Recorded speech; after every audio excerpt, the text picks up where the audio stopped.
Good evening, creatures of the night.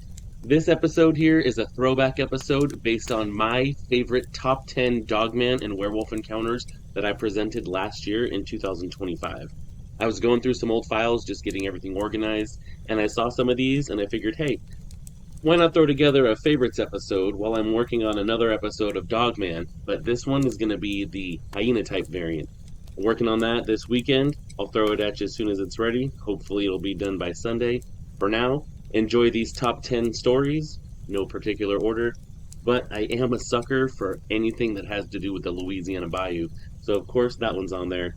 And two of my particular favorites there are the one where the bartender is hearing a story of how a dogman killed the guy's brother, and the man that saw a werewolf digging up a grave on Halloween.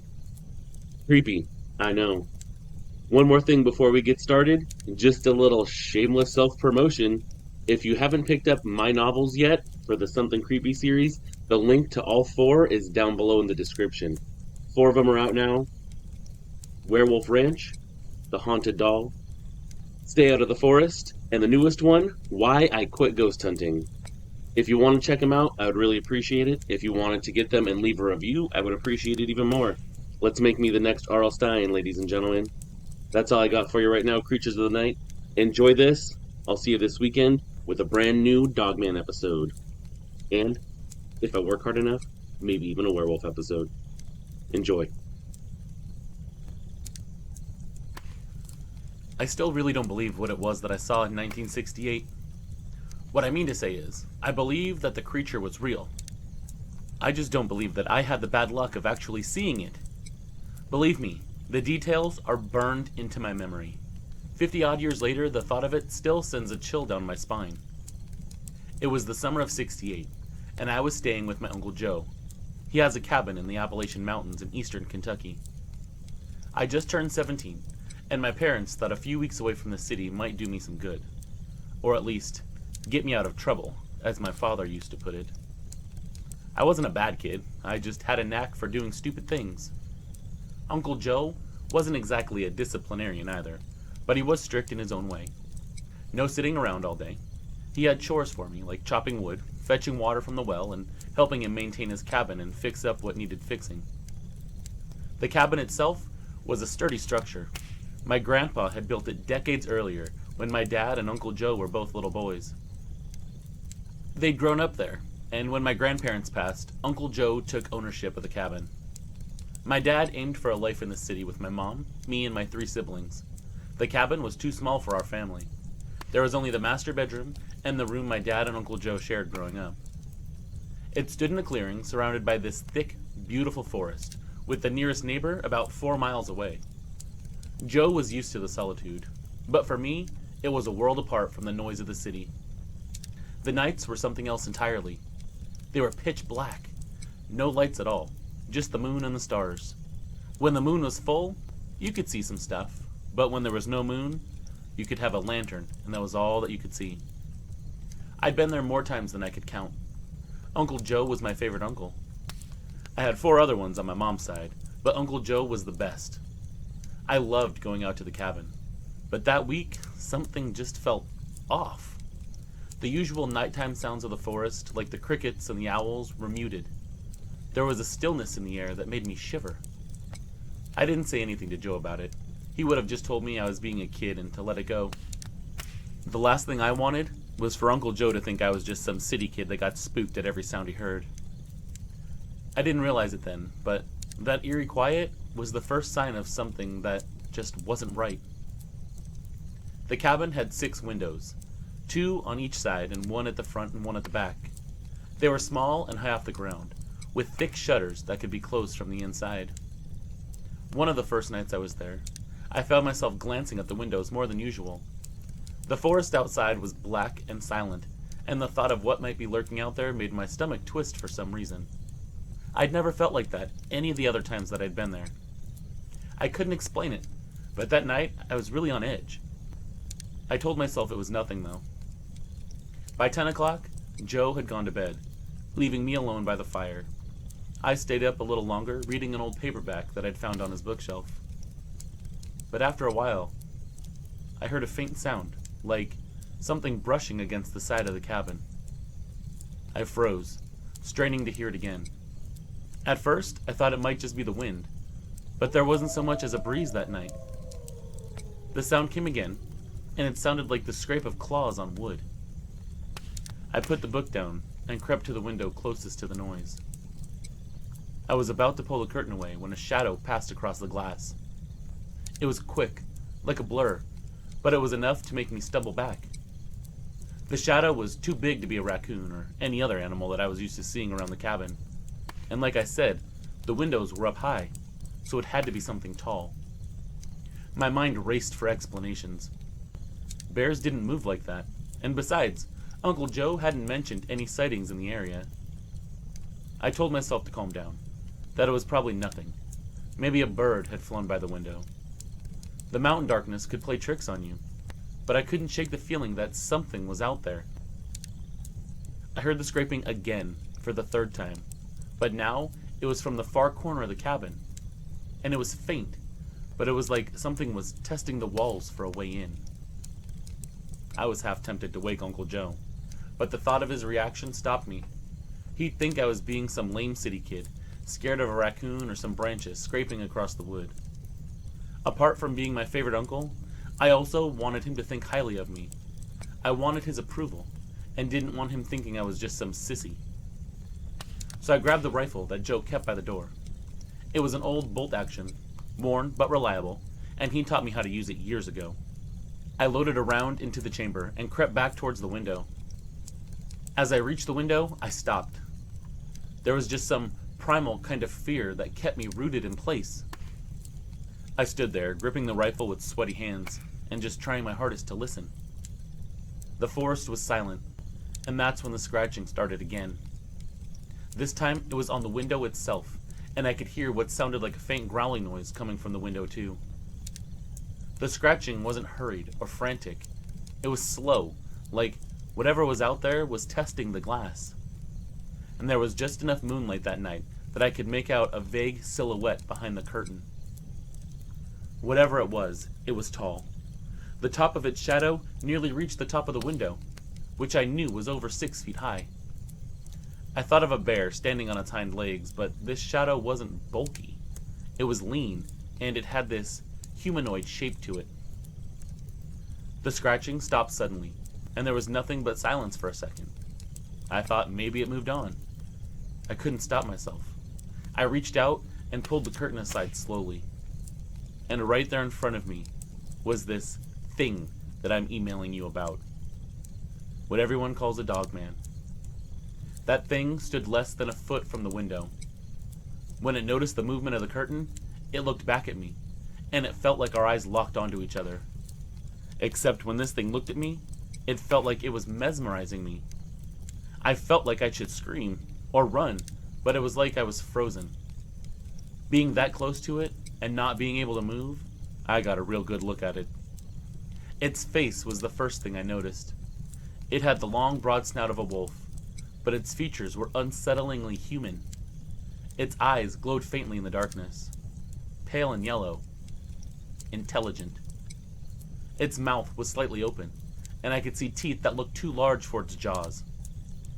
This thing's breath fogged up the glass, and I could see its nostrils flaring as it sniffed the air. It was covered in matted fur. It was dark, but I couldn't tell you the exact color. Its build was nothing like any animal that I'd ever seen before.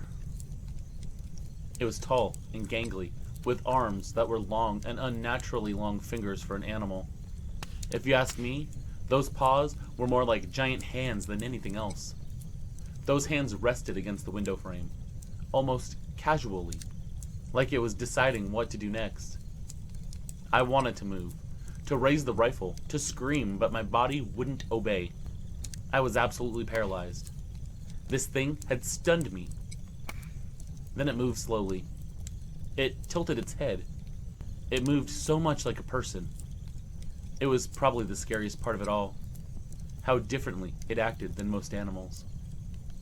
It growled. It was loud enough to hear through the glass. That sound broke the spell. My arms moved before my brain even caught up, and I raised the rifle. I didn't even have time to aim properly before that thing ducked out of the way and took off. It moved faster than my brain could even comprehend. Things do not move like that. That thing was unnatural. I fell hard onto the floor before scrambling to my feet and taking off towards my uncle's room. I yelled at him to wake up while I was banging on the door, yelling that something was outside of the cabin. The door flew open, and there he was, groggy but alert, a revolver in his hand. "What the hell's going on?" he growled. I tried to explain what I saw, but I didn't have the words. I just kept saying that something was outside of the cabin and trying to get in. Joe squinted at me. I couldn't tell if he was mad or concerned, or maybe a little bit of both. He asked me if I was sure it wasn't a bear. I told him I was absolutely sure that it wasn't a bear. That whatever it was looked like a huge wolf, and that it was standing on 2 legs. Now, Uncle Joe, he's not the type to spook easily, but I could tell that he saw that fear in my face, and that fear put him on edge too. Without another word, he grabbed a lantern from the shelf, lit it, and told me to stay close. He pulled the door open just wide enough to peer outside. The lantern only lit up a little bit of outside. There was nothing for him to see there. "I can't see a damn thing," he grumbled. And then he said something like, "If you're right about what you saw, it's not something we want to go chasing off after in the middle of the night anyways." He shut the door and latched it again. Then he moved to the window where I'd seen the creature. I told him it was looking right into the window and that it was staring at me. I asked him what it was, but he didn't know. He took a good look at the window with the lantern, and then turned to look at me. I could tell that he was upset. He pointed back at the window and told me to take a look. There were smudges on the glass on the outside. They looked like long, streaky marks, like something with claws had dragged a hand across it. He told me we weren't going outside until morning, that we were keeping the doors and the windows locked, and to keep the rifle loaded and ready. He pulled the shutters closed tight. I was on the verge of shitting my pants, but I nodded at him and agreed to his terms. He threw on another log, and the fire came to life again. And let me tell you, I've never been so happy to have a fire fill up that room with light and warmth. He pulled his chair closer to the fire, and he told me to sit down too. He took a seat and put his revolver in his lap. I sat down, keeping the rifle across my lap. I kept my eyes on the window, half expecting to see that face peering in again. But nothing I could see from the shutters being closed was enough to freak me out. And as far as I know, the creature didn't return. Joe didn't say much, but I could tell he was on edge. His eyes darted to the windows every so often. And then the smell hit me. It was a whiff of something foul that made me wrinkle my nose. I thought it might be the fire, maybe something in the wood, but then it kept getting stronger, and it had the stench of rotting meat, and it was completely filling the room. "You smell that?" Uncle Joe asked quietly. I told him I did, and he said it wasn't normal. He stood up, and I asked him where he was going, but he shushed me with a hand motion. A thud on the back wall made me jump. It wasn't loud, but it was like something heavy had bumped against the cabin. Joe moved towards the back window. I watched as he peered through the curtain. His shoulders were tense. He turned around and shrugged, saying nothing was there. Some time passed. I'm not sure how long. Could have been minutes, could have been 30. All I know is it felt like forever. But then I caught another faint whiff of that horrible smell, and we both heard the sound of something running. It was fast and heavy, and pounding across the back deck like a sprinter in boots. My heart leapt into my throat, and I turned to look at Joe, who was already back on his feet, his revolver raised. The sound lasted only a few seconds, but it was enough to send my nerves into overdrive. Whatever it was, it definitely had weight to it. This wasn't the light, scurrying footsteps of a raccoon, or even the lumbering shuffle of a bear. This was purposeful, and it circled the cabin before fading into the forest. We didn't move for a long time after that, both of us staying still and straining to hear anything else. but the forest had gone quiet again. Neither of us said it out loud, but I could feel the unspoken fear between us. It was like this dread that we couldn't explain that just took root in us. It was as if the cabin itself was holding its breath and waiting for whatever was out there to strike. I'd never felt that kind of dread before. It wasn't even the fear that was gripping me at this point. It was just this dread, for lack of a better word. Eventually, Joe spoke up again. We both stay up. Both of us. Ain't no use trying to sleep through this. If something's around this cabin, I need you to have my back. I nodded, clutching the rifle like it was the only thing keeping me safe. Still thinking that I might shit my pants, but still wanting to impress my uncle. The fire started burning low, and the hours dragged on. Each one felt like it dragged longer than the last one. I was exhausted, like the exhaustion you feel in your bones that make you ache. But I wasn't sleeping, not after what I saw looking in the window at me. The smell came and went. Sometimes it was faint, other times it was stronger, but it always seemed to be enough to turn my stomach. The occasional creak or groan of the cabin made me flinch, but there were no more thuds or running footstep sounds. By the time the first light of dawn began to seep through the cracks in the shutters, I felt like I'd aged a decade. The fear was still there, but it loosened its grip just enough for me to take a deep breath. Joe stood and stretched. He told me we'd check around the cabin once the sun was fully up. I wasn't looking forward to that. At all. He wanted to know what we were dealing with, though. And I realized this was his home. I could go back to my house in the city, but this is where he lived. If something was trying to take hold here, he was going to need to defend it. The thought of stepping outside still filled me with anxiety, though. Whatever it was that was out there, I wasn't sure I wanted to face it again. When the sun finally broke over the ridge, the fear at least felt a little bit lighter, but the memory of that werewolf staring at me didn't lift. I was so scared I didn't even have an appetite. Joe and I hadn't spoken much after dawn began to creep in.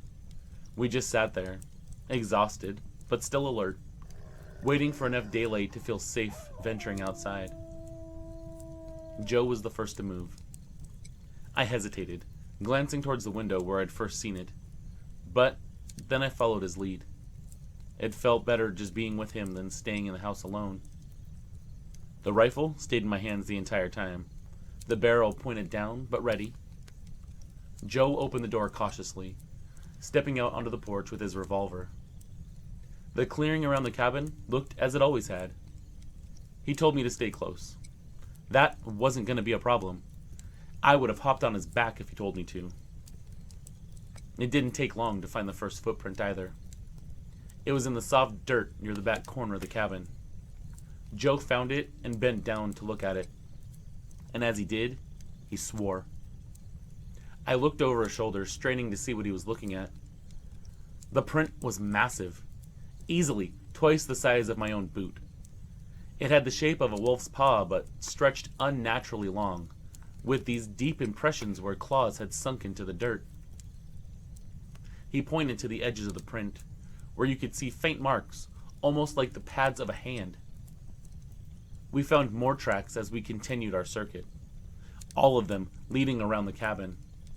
Some were near the deck where we'd heard the heavy footsteps, and others were close to the windows. At one point, Joe told me whatever it was bold. Too bold. He told me we should make a habit of getting inside before dark and shutting the cabin up tight. I just wanted to go home, back to the safety of the suburbs, but friggin' Uncle Joe didn't have a phone to call my parents with. I was stuck there for the next few weeks unless he wanted to take me home. My reality was horrifying, but still, I didn't ask to go home. Part of me wanted to stay here, because like Uncle Joe said, I needed to have his back. His words did little to calm me.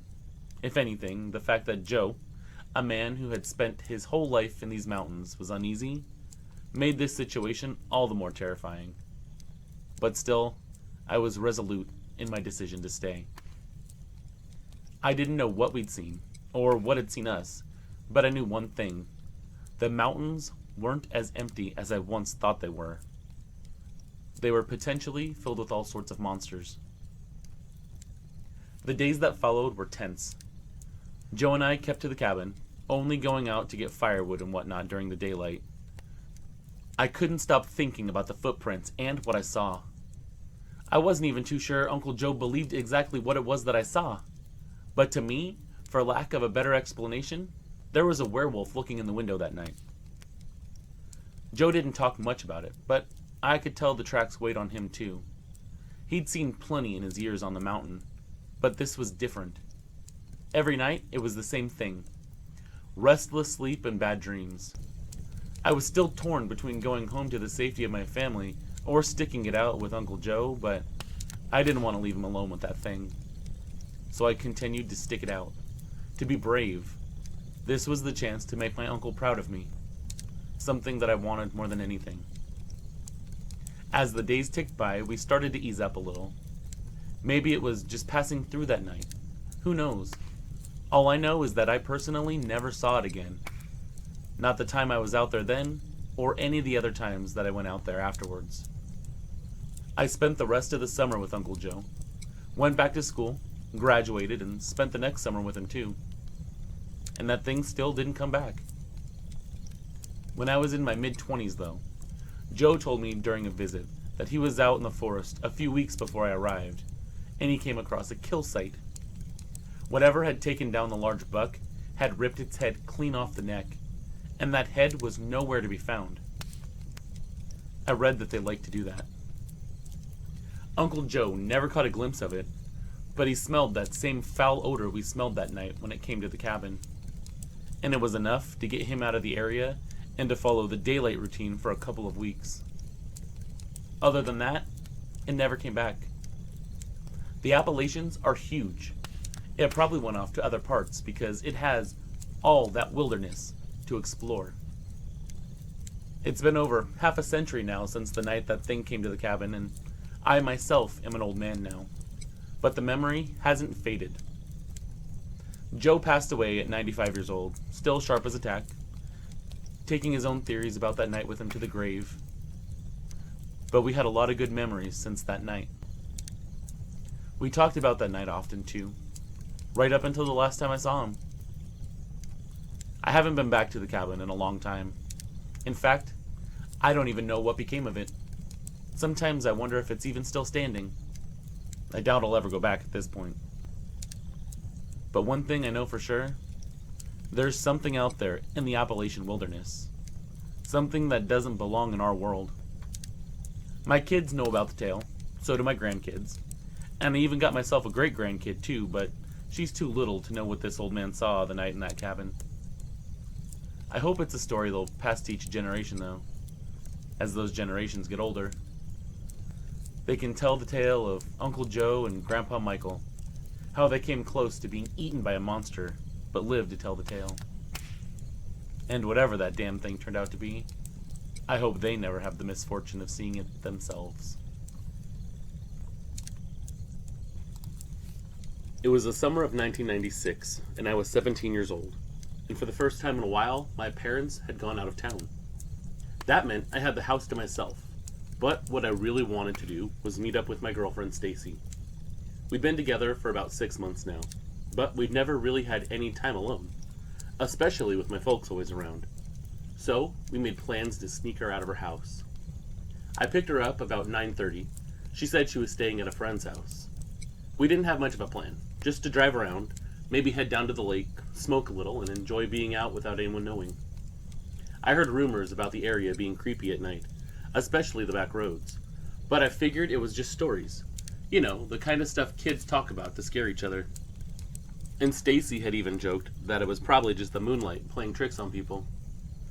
We drove around for a while, and we ended up on this narrow gravel country road. It was quiet. So quiet that the only sounds were our music playing softly and the gravel crunching over the tires. The windows were down, and the cool summer air was nice. We parked on the side of the road, a good distance from the main highway, and just sat there for a little bit talking before we went into the bed of the truck, which had the shell on it. Stacy was laughing at some joke I'd made when the hair on the back of my neck just stood up for no reason. At first, I couldn't place it. It was just a feeling like someone was watching us. Stacy noticed my silence and gave me this quizzical look. I tried to shake it off, but then I heard a deep growl or a low grunt, almost like an animal trying to clear its throat. The first sound wasn't loud, but it was enough to stop me from speaking. My eyes darted around, but the darkness made it impossible to see anything beyond the faint glow of the lights of the car. Still, that feeling didn't go away. If anything, it almost got worse. I whispered to her, "Did you hear that?" But I couldn't tell if Stacy heard me or if she just knew. She looked around too, and she was tense. "I thought I saw something move," she told me, but her voice was barely audible. It was cracked, like she didn't want to admit how scared she really was. And then she grabbed me tight and asked what that is. At first, I didn't know what she was talking about, but when she pointed, I saw it too. Behind the truck, clear as day, we could see it through the window of the shell. This thing was something big, and it was moving in our direction. The way it moved, it didn't look like any animal I'd ever seen.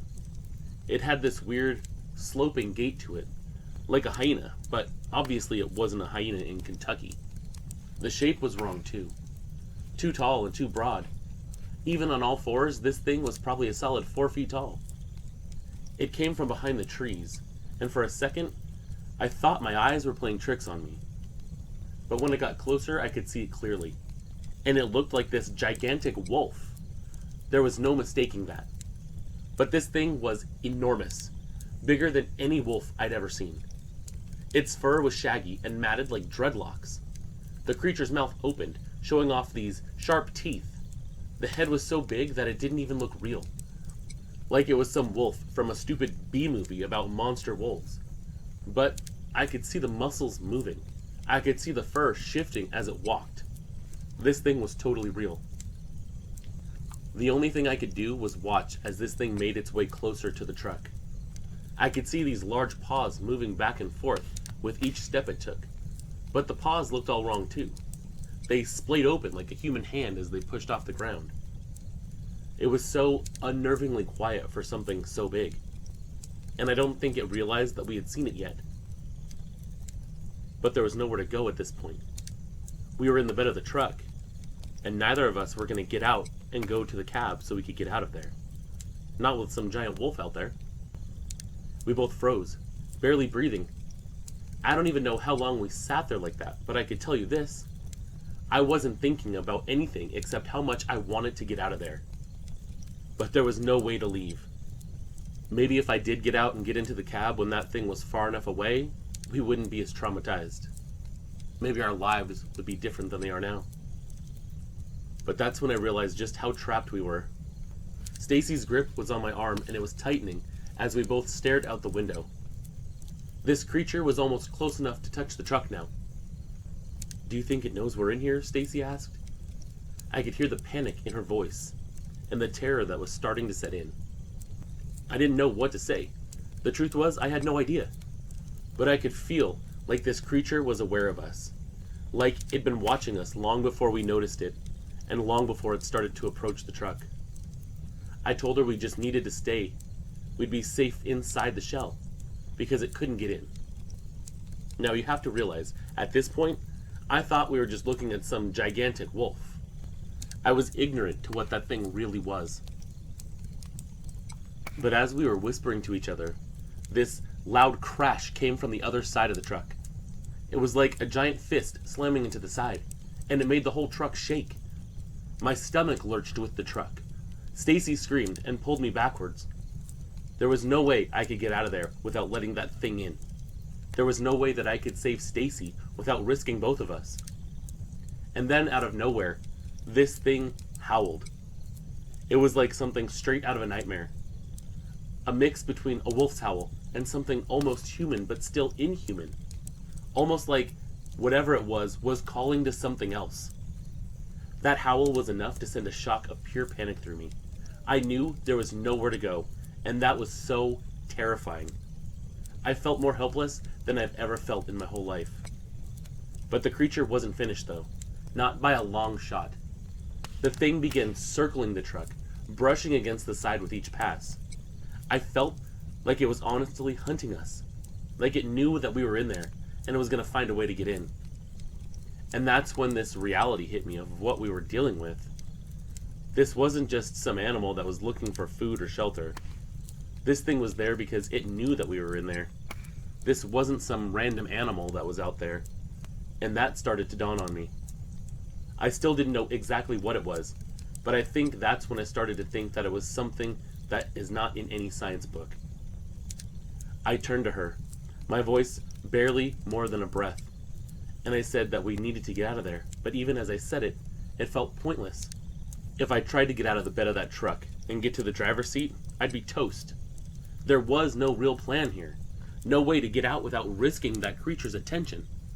All I could do was sit there, watching the silhouette of this thing move around outside of the truck. And then it stopped, and that creature was right outside of the bed of the truck, just standing there. I didn't think anything about this could get worse, but as it stood there, looking into the window, it actually stood up. And I'm not talking about rearing up on the truck. I mean, it stood up like a man and hunched down, looking through the windows of the shell, right at us. And it started to snarl. Stacy was already crying. And I'm not ashamed to say that I started to cry too. I couldn't help it. Because now this thing didn't look just like a gigantic wolf. It looked like a real, living werewolf. It was insane. It peered inside the shell. And there was no doubt that even if by some chance it didn't know that we were in there before, it definitely knew that we were in there now. Because it was staring at us. I could see its eyes now too. They were glowing faintly in the moonlight. The yellow was intense, like headlights in the dark. And it felt like it was staring straight through me, like it could see every fear and every doubt and every weakness that I had. And it knew just how scared we were. When it looked at us, I felt frozen. Don't move, I told myself. Don't make a sound. But I knew that that was useless. It slammed a claw against the window, just a few inches from my face. I don't know what kind of force it had, but the impact made the entire truck rock. The glass didn't shatter, but I could hear this crack from where I was sitting. I jumped back in shock, all the way to the other side of the truck. Stacy shrieked. That creature's claw, if that's even what it was, dragged across the window, and the skin on the palm squeaked down the glass. Then, with a speed that I hadn't even anticipated from this thing, it vanished into the shadows, only to reappear on the other side. This creature, or whatever it was fast, and it continued to circle us, moving in and out of the darkness. But for some reason it wasn't trying to get in to us. It wasn't trying to break through the windows or rip the tailgate off, which I'm sure that it could at this point. I felt like it was testing us, like it was toying with us, letting us sweat, making us wait for the inevitable. Every time it circled, it would stop just out of sight, then return with that awful noise that it could make. Sometimes it would growl. Other times it would make this horrible barking noise. It felt like we were trapped in that bed for hours, but I knew it couldn't have been more than 20 minutes, tops. Time had a way of stretching out when you're in a situation like this, when every second feels like it could be your last. That creature seemed to know that we were scared, too scared to make a move, and honestly, maybe that's exactly what it wanted. Stacy was still holding on to me. I don't think she let go of me the entire time we were trapped in there, but her grip was weaker now, like she was running on fumes. I didn't know what to do. I could see the front seats, but there was no way I could get up there without being spotted. The windows were too small for us to climb out, and I wasn't about to open the bed of the truck up. And if we did try to run, that creature would be on us in an instant. We were sitting ducks, and I had no idea how we could get out of this alive. Every possible escape plan kept running through my head, and none of them made any sense. We couldn't outrun it. We couldn't even get out of the truck without risking everything. There was another loud bang on the roof, but it was so sudden and forceful that I jumped out of my skin. The whole truck shook again, like something heavy had hit the roof. I looked at Stacy, and she just looked back at me with these sad eyes. We were both in shock. Neither of us could even speak. That creature was testing the top of the truck. I don't know how it was doing it, but the weight shifted on the roof, and it was undeniable.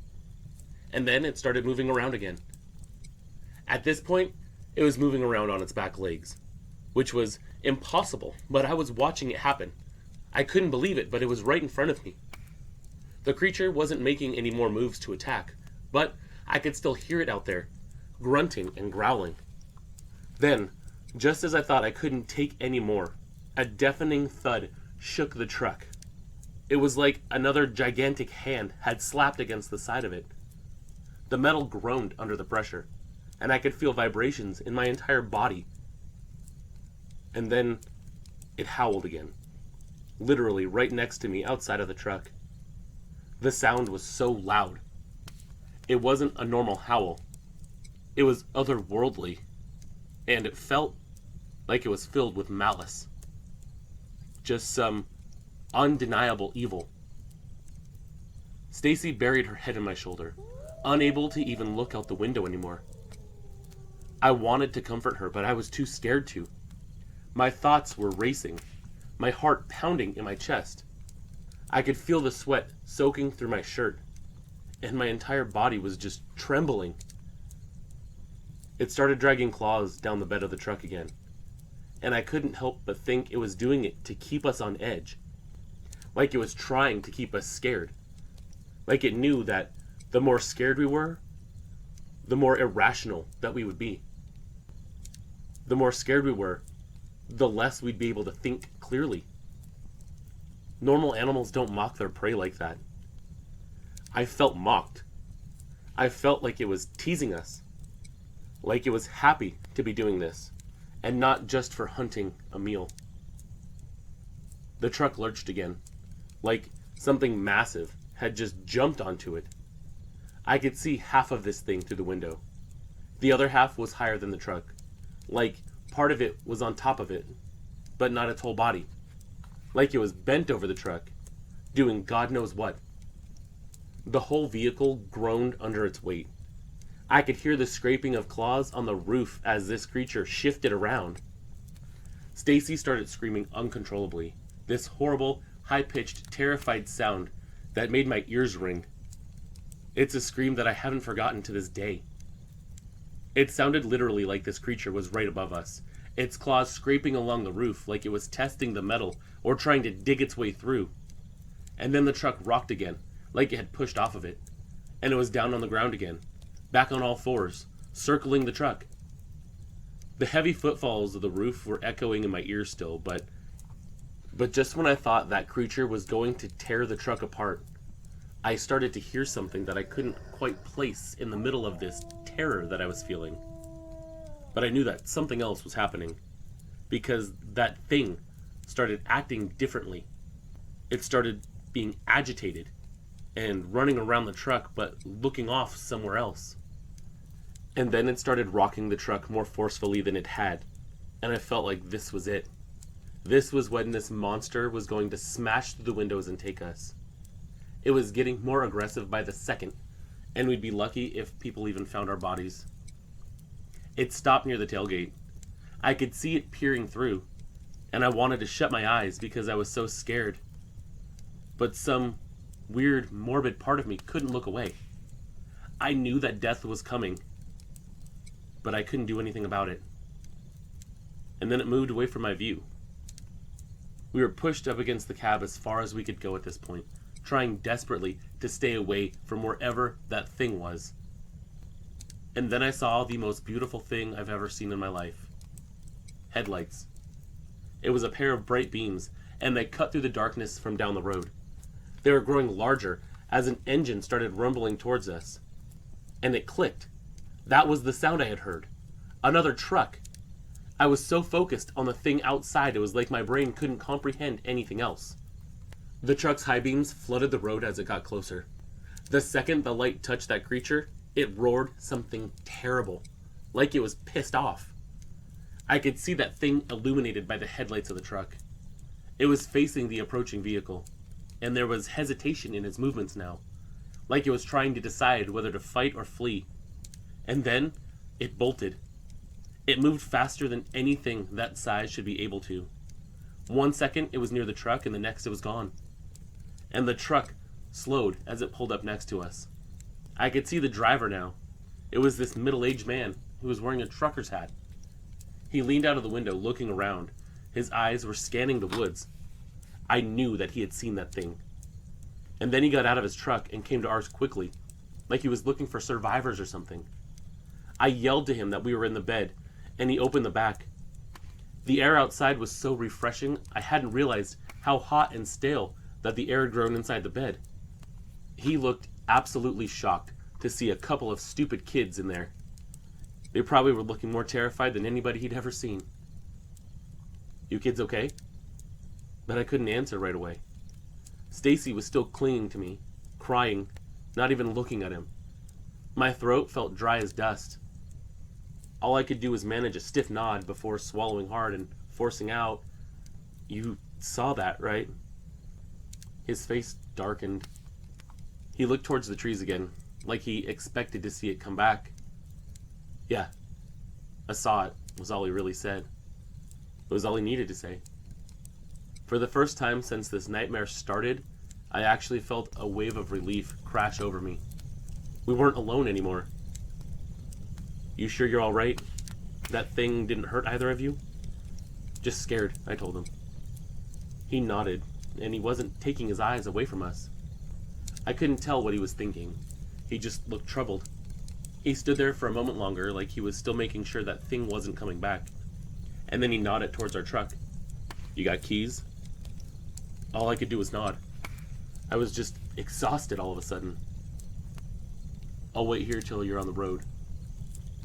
We didn't need to be told twice. We climbed into the front seat. When the engine roared to life, I nearly sobbed from relief. I glanced at that trucker one last time, and he gave this short nod, and then stepped back towards his own vehicle. I didn't stop or look back. We didn't talk on the way home. I'm not sure there was even anything to say. Stacy just stared out of her window, still crying. We went back to my house and we sat up all night, talking every once in a while, but when the sun came up, I dropped her off at her friend's house, the one whose house she was supposed to be at the whole time. After that night, things were never the same for Stacy and me. The events of that night were too bizarre and too terrifying. It was something that I don't think we could fully comprehend at that age. I think we both knew that talking about it might make it seem more real, but other than that, we were just a couple of scared kids. Stacy and I didn't stay in touch much after that either. We both needed space. She went off to college a year later, moved out of town. I stayed behind. We never talked about what happened that night again, but I know that it haunted both of us. I moved away from town 2 years after high school, partly to escape the memories and partly because there was nothing left for me there. The fear that had taken root in me never completely faded. I stayed in the city and tried to focus on moving forward, but those memories don't ever really go away. Sometimes when I'm driving late at night on unfamiliar roads, I catch myself glancing in the rearview mirror. I think, half expecting to see something out there. And it's a habit that I can't seem to break. I know Stacy had a couple of kids. I'm not sure about anything else more than that, though. I never reached out to her. I think we both knew that it was just easier to move on. Because our world, it got a little darker after that night.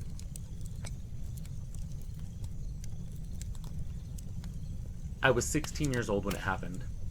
I was just a regular teenage girl, trying to get out of the house and enjoy a bike ride on a summer day. The year was 2003, and it was in Michigan. I didn't have a care in the world as I pedaled my old bike along the road that ran next to the cornfield.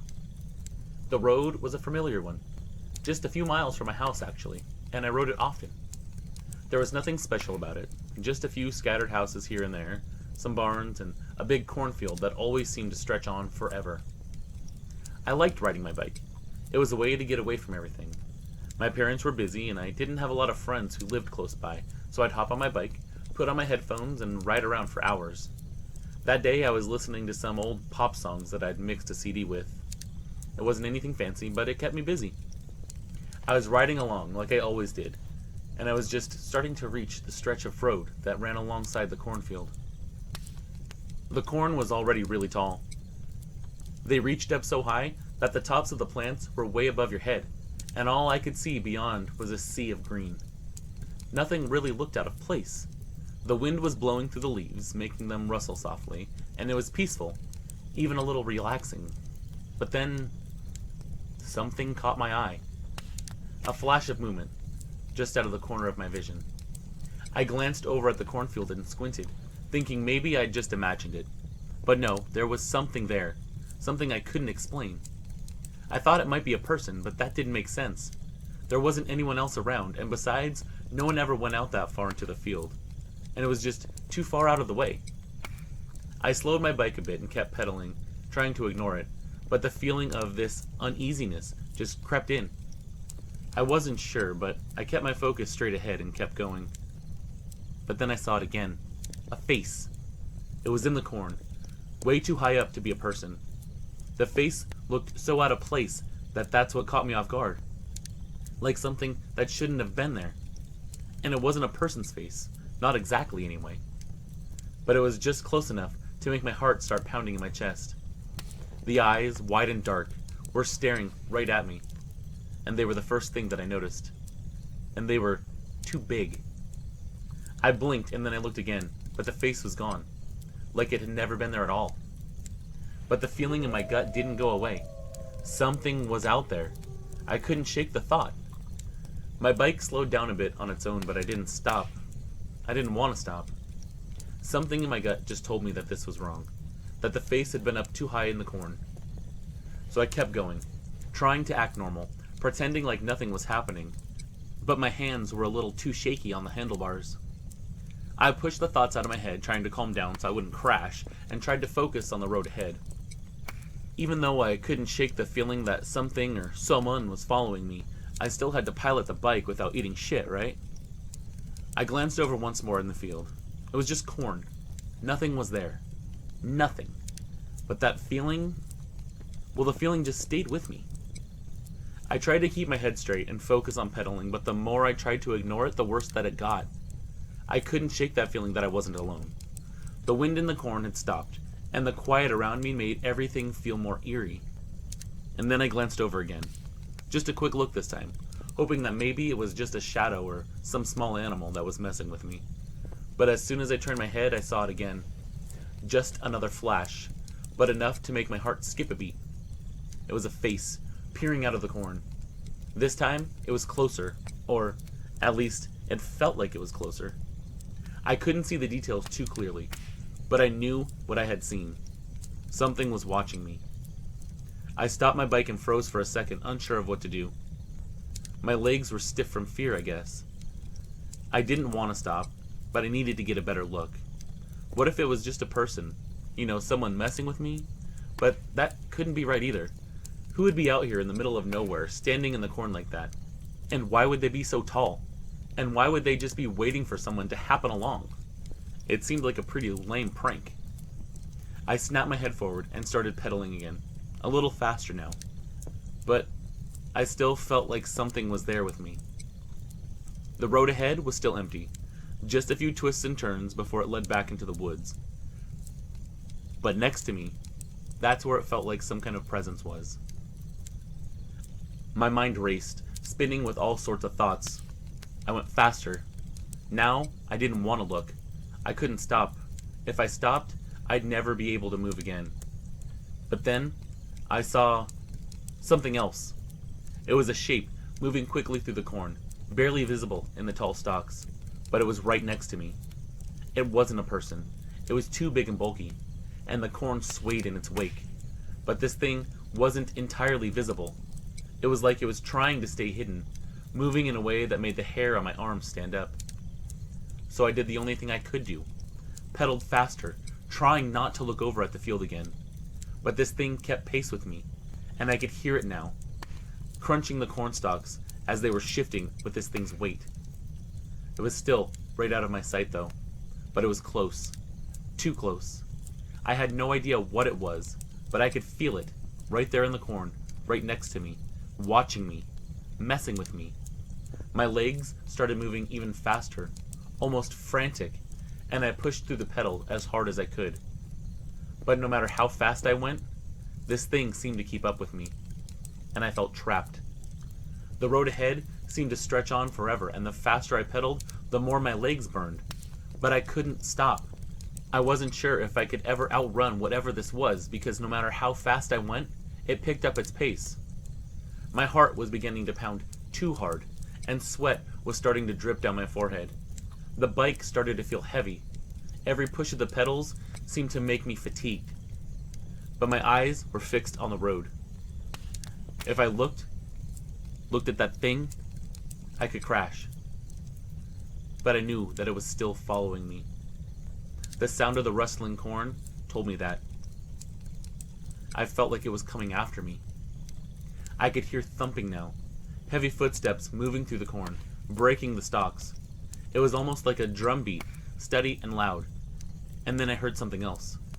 Just for a split second, like something inhuman, something primal, grunting. The sound sent a cold shiver straight through me.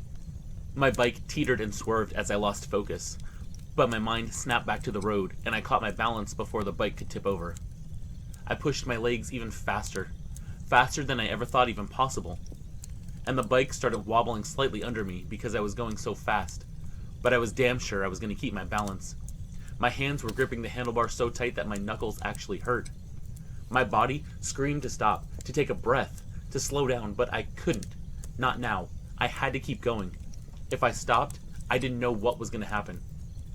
The grunting came again, and I dared a quick glance to the side. I almost threw up. It was there. A face poking through the corn, but no face I ever dreamed I could ever see. It looked like a big wolf, up higher than the top of my head, and it was looking down at me. I only caught a glimpse of the front of it. It had a thick snout, teeth that were really sharp, poking out of the sides of its mouth. It had a big black nose, and it was wet, and these big-ass yellow eyes. The fur on its face was short but dark gray. And then it sort of shifted and it wasn't facing me anymore. When I saw that face looking at me through the corn, I screamed, and I desperately tried to put more distance between me and whatever that thing was. But it was fast, faster than I was, and I could hear it moving as I returned my gaze to the front. I needed to stay focused. I needed to keep the bike going. I needed to watch for anything that could cause my bike to crash. The fear was too much. I couldn't think straight. All I could do was keep moving, faster and faster, until I was afraid the bike was going to wobble so much that I was going to crash. My legs burned, but I couldn't stop. If I did, it would catch me. I was so terrified. That type of terror you can't even describe unless you've actually felt it. But I knew that I had to get away. I knew that I had to keep moving. But the bike felt like it was slowing down because I was wearing out. The road turned a corner, and I wasn't sure if I could handle it. My bike swerved as I tried to make the turn without losing speed. The back tire skidded just a little, but I made it. I didn't crash. I didn't stop. But then I heard a crash behind me. Something heavy was smashing faster through the corn. My mind was too clouded with fear to look back again, though. I was moving too fast to chance a look. I heard this deep, unsettling howl, like something straight out of a nightmare. It was so close to me that it made my ears ring. My legs were giving out. The bike felt heavier and heavier, but still, I kept pushing myself. That fear, that terror, was the only thing that kept me going, but it was also so much that I was having a hard time focusing. All I knew was that I needed to get away. It was like everything else just went away, and the only thing that I was focused on was escaping. But that howl scared me so badly that I was starting to lose the fight. I felt like I couldn't do it anymore. I felt like my legs were going to give out. My mind was screaming, telling me to go faster, to get away, but my body was telling me to slow down. That exhaustion is overwhelming. When you're moving that fast for that long, and you have that type of fear in you, there's not much that you could do to keep control over your body. The cornfield. It seemed endless. I was trapped in it, stuck on this road, with that thing chasing me. I didn't look anymore, but I could still hear it growling, and I could still hear the sound of the corn stalks snapping. I could see corn rustling just ahead of me, bending and breaking under something heavy. And I knew that I was about to be caught. I could feel it. I couldn't outrun this thing. Everything that I'd pushed myself to achieve was in vain. There wasn't anything I could do anymore. And I knew now it was passing me, and it was in front of me. That growling turned into a snarl. That sound, it wasn't just a warning. It seemed like some kind of threat. It was telling me that it was too late to run. That I was gonna die. The feeling of being hunted, of being prey, it's an all-consuming kind of fear. I don't know how many people listening have been in a situation where some kind of predator has you backed up against the wall and you think it's gonna attack and kill you. But if you have, you know what I'm talking about. It makes you feel helpless, and it consumes you. At that point, I could barely keep the balance on my bike. If I stopped, I knew that I wouldn't make it. If I kept going, I knew I probably still wasn't going to make it. But I wasn't going to be an easy meal. Up ahead, there was a break in the cornfield. Just a small opening. It was narrow, but it was there. I pushed harder and harder. Harder than I'd ever pushed myself before. My legs, they felt like they were somebody else's now because they were numb. My mind was focused only on that break in the corn. If I could make it to that opening, I might have a chance to get away. I swerved towards it. My tires wobbled so much I was sure I wasn't going to stay up, but with one final push, I tore towards that opening. My bike started bouncing over this uneven ground, but I kept going. I felt like I was the best pilot in the world at that moment. I was almost there, just a few feet away, but as I pushed forward, I heard a loud, gut-wrenching roar. It was so loud, it felt like it rattled the bike itself, and it seemed like it was coming from all around me at once. I made the mistake of glancing back again. In that moment, I saw it. The whole towering form. The thing that had been chasing me. The Dogman. It stood just outside of the corn, but still half hidden by the stalks. Its massive shoulders were clearly visible, though. The face was awful, and the snarl that it gave me, well, let's just say I no longer had to go to the bathroom. Even in that quick glance, I could see those long, sharp teeth. I could see the body was covered in thick fur like a wolf. It was something straight out of a nightmare. I don't know what happened in that moment. My brain couldn't seem to process it. All I knew was that I had to get away. I turned my head back towards the opening, and with everything I had, I pushed my bike through. The front tire caught on something, maybe a root or a rock, and for a split second, I thought I was going to fall. But I didn't. I righted myself just in time to keep going. My body was moving just as fluidly as that creature that was chasing me. I was going on instinct alone. Just pure survival mode. The road was so close now. I was almost there. I was almost there. Almost there, almost there, almost there. So close. Just a few more yards. Then I could be free. I could still feel it behind me. I could hear it too. The ground felt uneven beneath my tires, and my bike was starting to feel heavier than I could ever imagine it feeling. The road was so clear, though. I felt like I might make it. I had to reach it. I had to get out of the cornfield. The road felt like freedom, but the growling behind me felt like the end.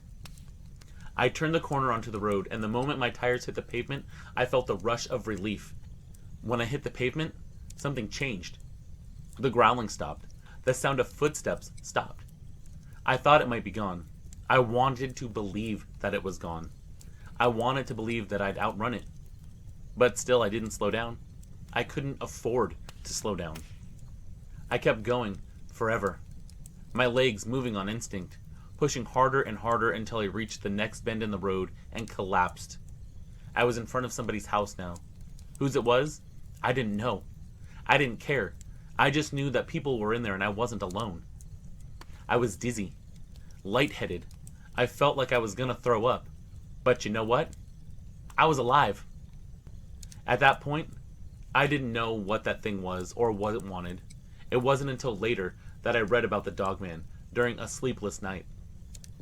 After that chase, I've had a lot of those. I don't really remember the ride home.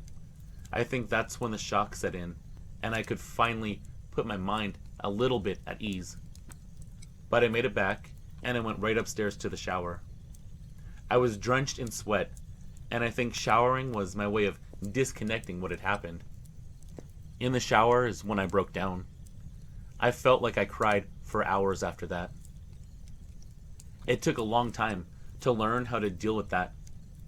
Sometimes I still get jumpy, and I definitely stay away from cornfields. And scary movies, too. But that's all I got for you. I hope this one at least entertains the subs that you have. Thank you for sharing it for me. Krista. Dude, happy to found you on here. I like your style, and I trust you will tell your creatures of the night my story with the conviction that it needs to be told with. When the craziest, most out-of-the-world, unbelievable thing happened to me, I found myself deep in the rainforest of South America, actually.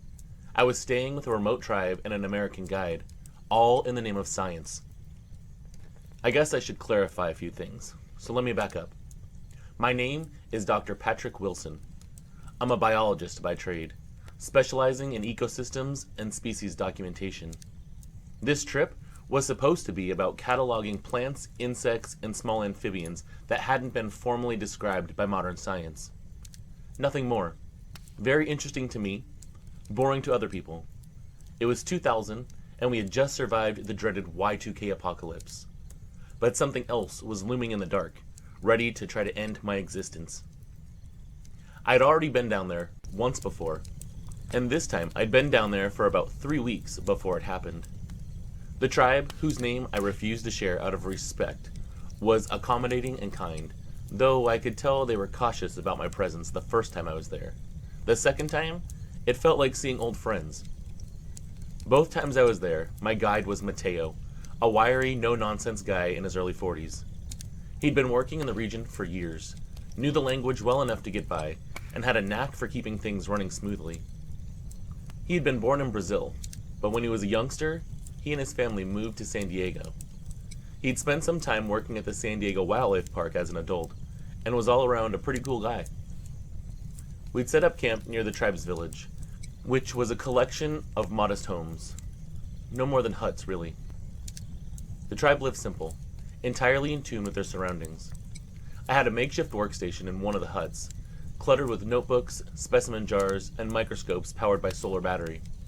Basically, what you'd see in the movies, right? Every day, I'd head out with a small group to explore the forest. I'd gather samples and take notes. There was a rhythm to life out there. Wake up with the sun, head into the forest, return before dark, and share stories over a fire. Only those stories were only roughly translated by Mateo. But soon, I found myself forging a friendship with some of the tribespeople. The forest itself was a cacophony of sound. There were always birds, insects, and the occasional calls of larger animals that remained just out of sight. I'd grown used to the constant noise, and actually I preferred it over the noises of the city. But there were moments when the silence would suddenly creep in, thick and heavy. Those were the moments that made the hairs on my neck stand up. My mind always went to jaguars. The tribe had their stories too, though I didn't always understand them. Mateo translated bits and pieces, often with a smirk, always brushing off the more superstitious elements. They spoke of creatures in the forest, things that didn't belong in any biology book I was familiar with. I'd figured it was their way of explaining the unknown, a kind of cultural shorthand of natural phenomenon. Like when gorillas were thought to be a myth, I just thought they had their own way of accepting it. Looking back, maybe I should have paid more attention to their tales. It started with small things things I didn't think much of at first. One evening, I came back to camp later than usual after collecting samples. The group I was with had gone ahead while I stayed back to sketch a plant that I'd found growing on the trunk of a massive tree. By the time I got back, the village felt different. Mateo was sitting by the fire with a couple of the elders, speaking in hushed tones. When I walked up, the conversation stopped. Mateo gave me a tight smile and waved me over, but something was just off with him. The elders glanced at each other before heading back to their huts without saying another word to Mateo. I asked what that was about. He said, "Nothing to worry about. Just local legends. You know how they can get. They think there's something big moving through the area, but it's probably just a jaguar. They were worried that you were out after nightfall." Now, I'd heard about jaguars coming here before. They were elusive and dangerous, but attacks on humans were rare. Still, the way Mateo said it didn't exactly put me at ease. So I asked him, "What kind of local legend are you talking about?" He sighed, clearly not thrilled about explaining it.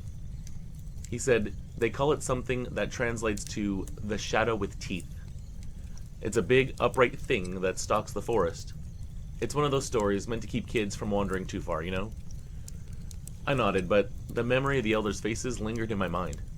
It was like I'd done something that they couldn't believe, staying out past dark. They didn't look like they were people swapping campfire tales. They looked worried, like they had the inherent belief that there was actually something out there stalking through the trees. The next morning, I watched one of the elders grinding different dried-up plant leaves and other things. I couldn't get a good look at the bowl, but he was talking in quick tones to a younger man, and that man nodded like he was following directions. But unfortunately, Mateo wasn't near enough to tell me what was going on. When I asked him about it later, he chuckled and patted me on the shoulder. And he just said, "It keeps the monsters away." I laughed at all the superstition and didn't give it another thought. A few days later, I found myself alone in the forest again. This time it wasn't by choice. One of the tribe's hunters was supposed to accompany me, but he'd refused to come along at the last minute. Mateo was back at the village helping with a supply issue, so I decided to stick to a familiar path and stay close to camp. The air was heavier than usual that day. I mean, thick with humidity, and it was the faint smell of decay of vegetation that was actually bothering me. The forest just seemed quieter too, so I was on alert. Jaguars, you know? Around mid-afternoon, I stumbled upon a clearing that I hadn't seen before. The ground was littered with bones. Small ones, probably monkeys or birds, or some other type of animal that I'd have to actually look at the bones to examine.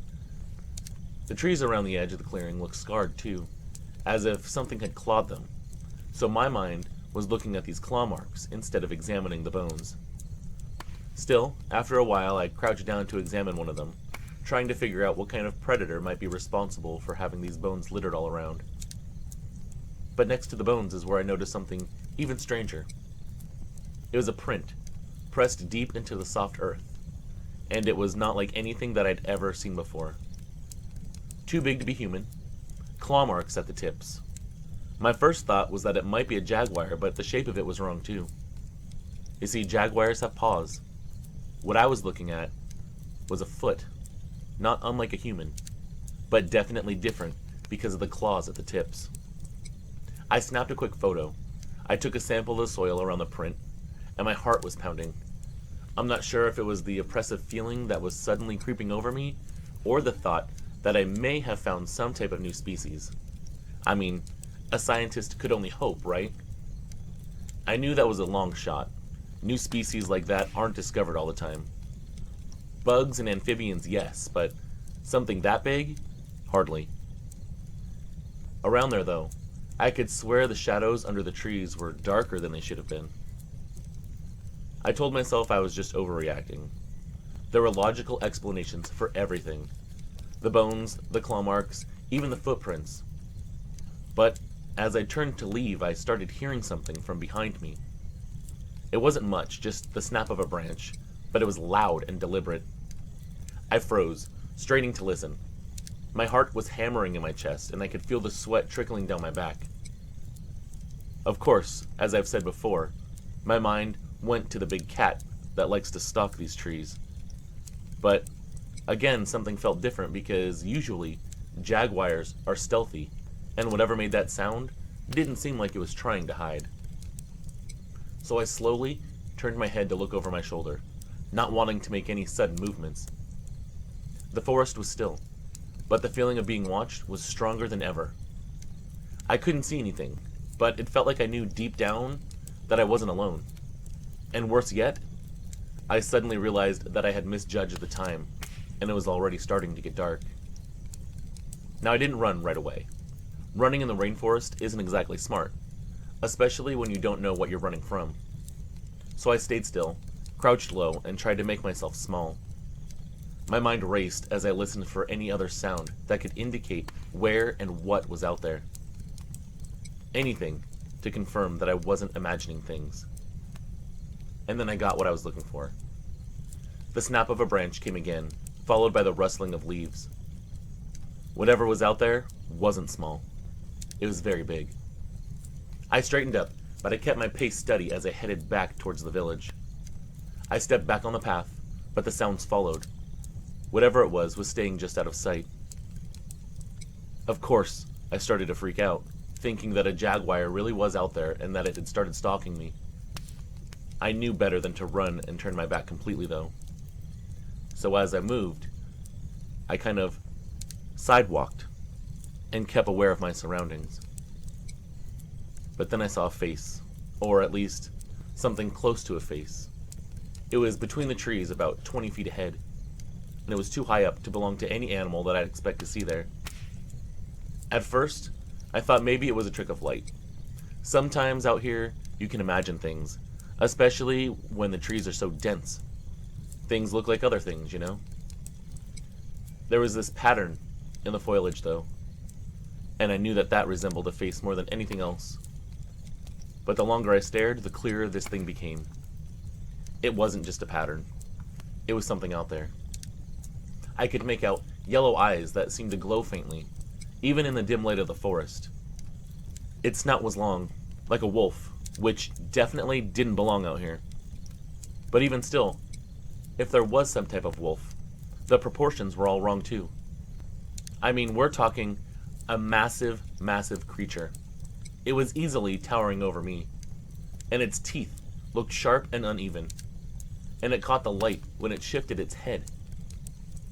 My brain struggled to process what I was seeing. It wasn't a jaguar or a monkey, and it sure as hell wasn't human. But what I was looking at didn't belong out here. And then that thing took a step forward, and I could hear the weight of its body pressing into the ground. Whatever it was bipedal. Its shoulders hunched and its arms dangled slightly, but those claws were long enough to tear through anything in its path, especially the vegetation that blocked it from me. And that's when fear hit me full force. You see, I didn't care what it was anymore. I just needed to get away from that situation, because something was telling me that I needed to go, that if I stayed, I wasn't going to make it back to the village. Every second I wasted was going to determine whether I lived or died. So I turned and I ran, my legs barely keeping up with the panic that was surging through me. The forest blurred around me as I crashed through the branches and the undergrowth. I wasn't caring about the noise I made. Behind me, I could hear it following. I could hear heavy footsteps breaking branches and crunching leaves. Honestly, I don't know how I made it back to the village. It was dark, and I was scared, and I had a big predator chasing me. I'd also like to point out this. It can get hard to breathe in that humidity, just as it is. But throw in the fact that there's some upright canine monstrosity chasing you, and you're damn sure going to be out of breath when you run. But when I finally burst into the clearing where the huts were, I started shouting a warning, making sure the tribe could hear me. And as I got into their village, I collapsed. It seemed like an instant where the villagers sprang into action. I was trying to explain what I'd seen, but my words were a mess of panic and confusion. I couldn't see Mateo. I had no way of telling these locals what I had seen. But to me, it just seemed like some of them understood right away what was happening, and they started moving quickly. One of the elders was pointing around and talking quickly, like he was instructing his people on what to do. Another of the men started chanting something low and steady, and I had no idea what the hell was going on. And then, luckily, Mateo showed up. and his face paled when he saw the state that I was in. I told him everything in as few words as possible, and he didn't question me. Instead, he translated my account to one of the elders, and when he finished, they looked at each other and nodded grimly. He was pointing at a line of this stuff, for lack of a better term. It was on the ground, and he was excitedly telling Mateo something. Mateo looked at me, unsure, and told me that it will keep the shadow with teeth away. I looked at the stuff on the ground and realized it was the leaf mixture that I had seen being made the other day. And as I stared at it, I had one thought. We're all gonna die. Then from the edge of the forest, that monstrosity appeared. It stopped just short of the clearing.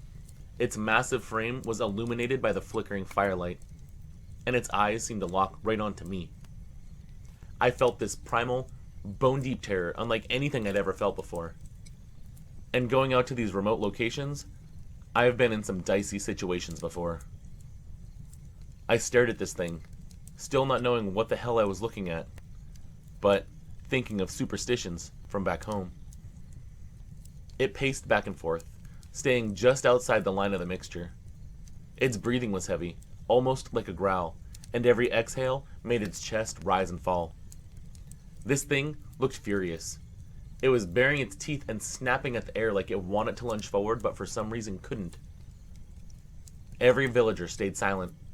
Their movements were careful, as they reinforced that line of whatever mixture it was. The elder who had made it stood closest to the boundary. His expression was calm, but firm. He didn't seem scared at all. And you know what? That creature didn't cross. It watched us for what felt like hours, but in all actuality, it was probably only a few minutes. Then, without warning, it turned and disappeared into the forest. Once the creature disappeared, the villagers stayed on edge. No one spoke or moved for several long minutes. Even the children, who usually were darting between the huts and giggling by the fire's edge, stayed huddled closely to their mothers. The tension was in the air, almost as suffocating as the heat. I was still trying to catch my breath. I was leaning heavily against one of the huts, my shirt soaked with sweat. My hands were shaking. My mind was racing through everything I'd seen. The creature, it wasn't just some predator. Not like anything I'd read about in all my years of studying wildlife. It was something entirely different, and that thought terrified me more than anything. What I saw was not a possibility as far as I was concerned. There were no bipedal wolves here, nor anywhere else, especially of that size, and extra especially, not any that are warded off by some crazy tribal magical powder. The elder who prepared the mixture finally turned to me and said something in his language. Mateo, who was still pale and tight-lipped, started translating. He explained that the mixture was made from plants known to protect from spirits, at least according to their traditions. For all I knew, it just had a smell that thing didn't like and was refusing to cross. They went on to explain that mixture wasn't meant to harm the creature. It was just to keep it at bay. He added that the creature, the shadow with teeth as they called it, was ancient, something that had always been part of the forest but wasn't often seen.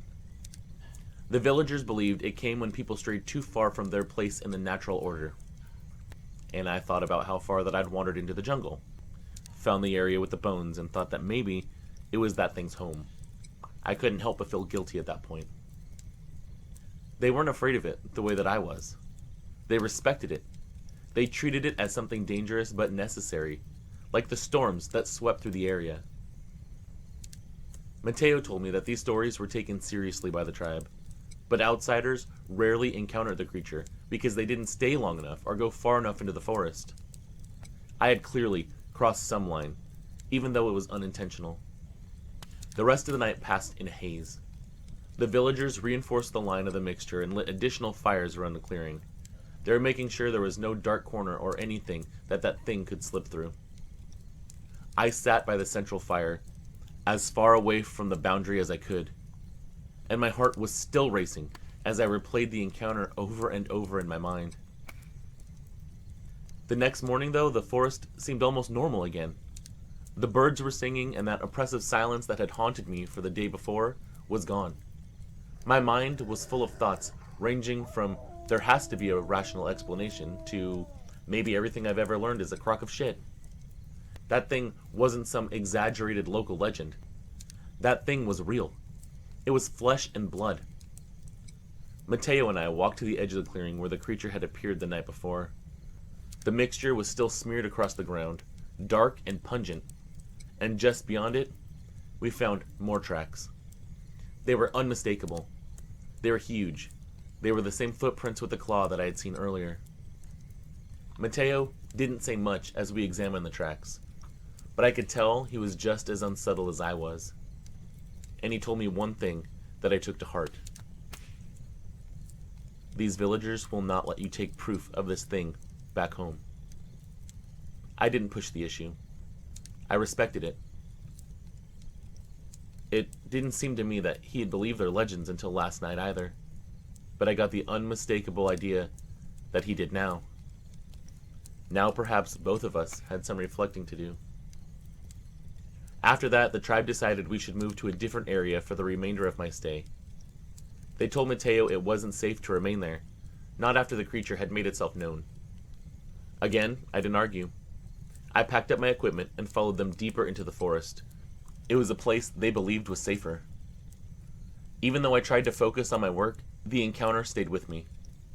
I couldn't stop thinking about how the creature had stopped at the line of the mixture, how it had watched me with what I could only describe as anger. And to me, it didn't seem mindless, not like a predator acting on instinct. There was something human in its behavior, something that I couldn't explain. Those eyes had the intelligence of a primate, but a primate it was not. I finished my research and left the rainforest 3 weeks after that, but the memory of that night has never left me. I've gone over it again and again trying to make sense of what I saw, but the truth is, I don't think I ever will. It's been 25 years now, and still, the line between science and superstition is blurred for me. As for the description you asked for, yes, I have a very vivid memory of how this thing looked, and I can answer your questions easily. Height, 6 feet, maybe a few inches more. Not some towering beast like the Dogman of lore that we discussed. Weight, probably around 350 pounds. Coloration, differing shades of gray. I saw no genitalia, and no, it did not have a tail, just buttocks. The legs were straight, like ours, and the feet rested flat on the ground, not digitigrade like a canine, although the overall canine appearance was unmistakable. The eyes were yellow and reflective like a nocturnal predator, and the snout was long and powerful. It had teeth that looked like it could hold prey and tear them apart. It had arms that were very muscular, and hands similar to a raccoon's with clawed fingertips. The ears were pointed and triangular. I have no idea how this thing looked when it ran. I was too focused on not looking back and running for my life. The tribe's stories made sense to them, but for someone like me, someone rooted in science and logic, it was harder to accept. The creature didn't belong in any taxonomy or field guide. It existed outside of everything I thought I knew. And bringing forth the knowledge that things like this exist isn't something that I think the world is ready for. As someone that loves education and knowledge, one of my principles is that I do not know and cannot know everything. The world is too vast to ever know everything. On top of that, discoveries are made every day, and educated theories and thinking have to be modified. That's just how science is. To dismiss things that are more super than they are natural is ignorance at its finest. Or worst. What I saw is firm proof of that. I know what I saw that night. I just don't know what I saw that night. Maybe one day, these things will be brought to light and their existence will be accepted by science. Maybe we'll never know, and the world will go on spinning like it always has, in beautiful ignorance.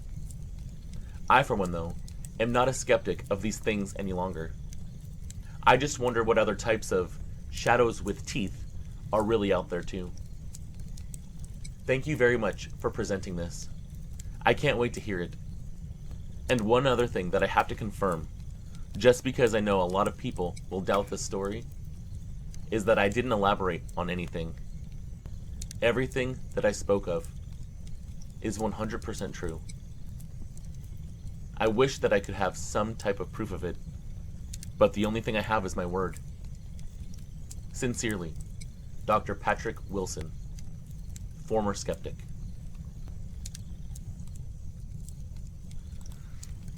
I've thought about my grandpa's story more times than I can count. I still remember how he'd sit in his old chair by the fireplace, gruff and low, and he told us about the things that happened when he was young. One story, the one about the rugaroo, stuck with me most.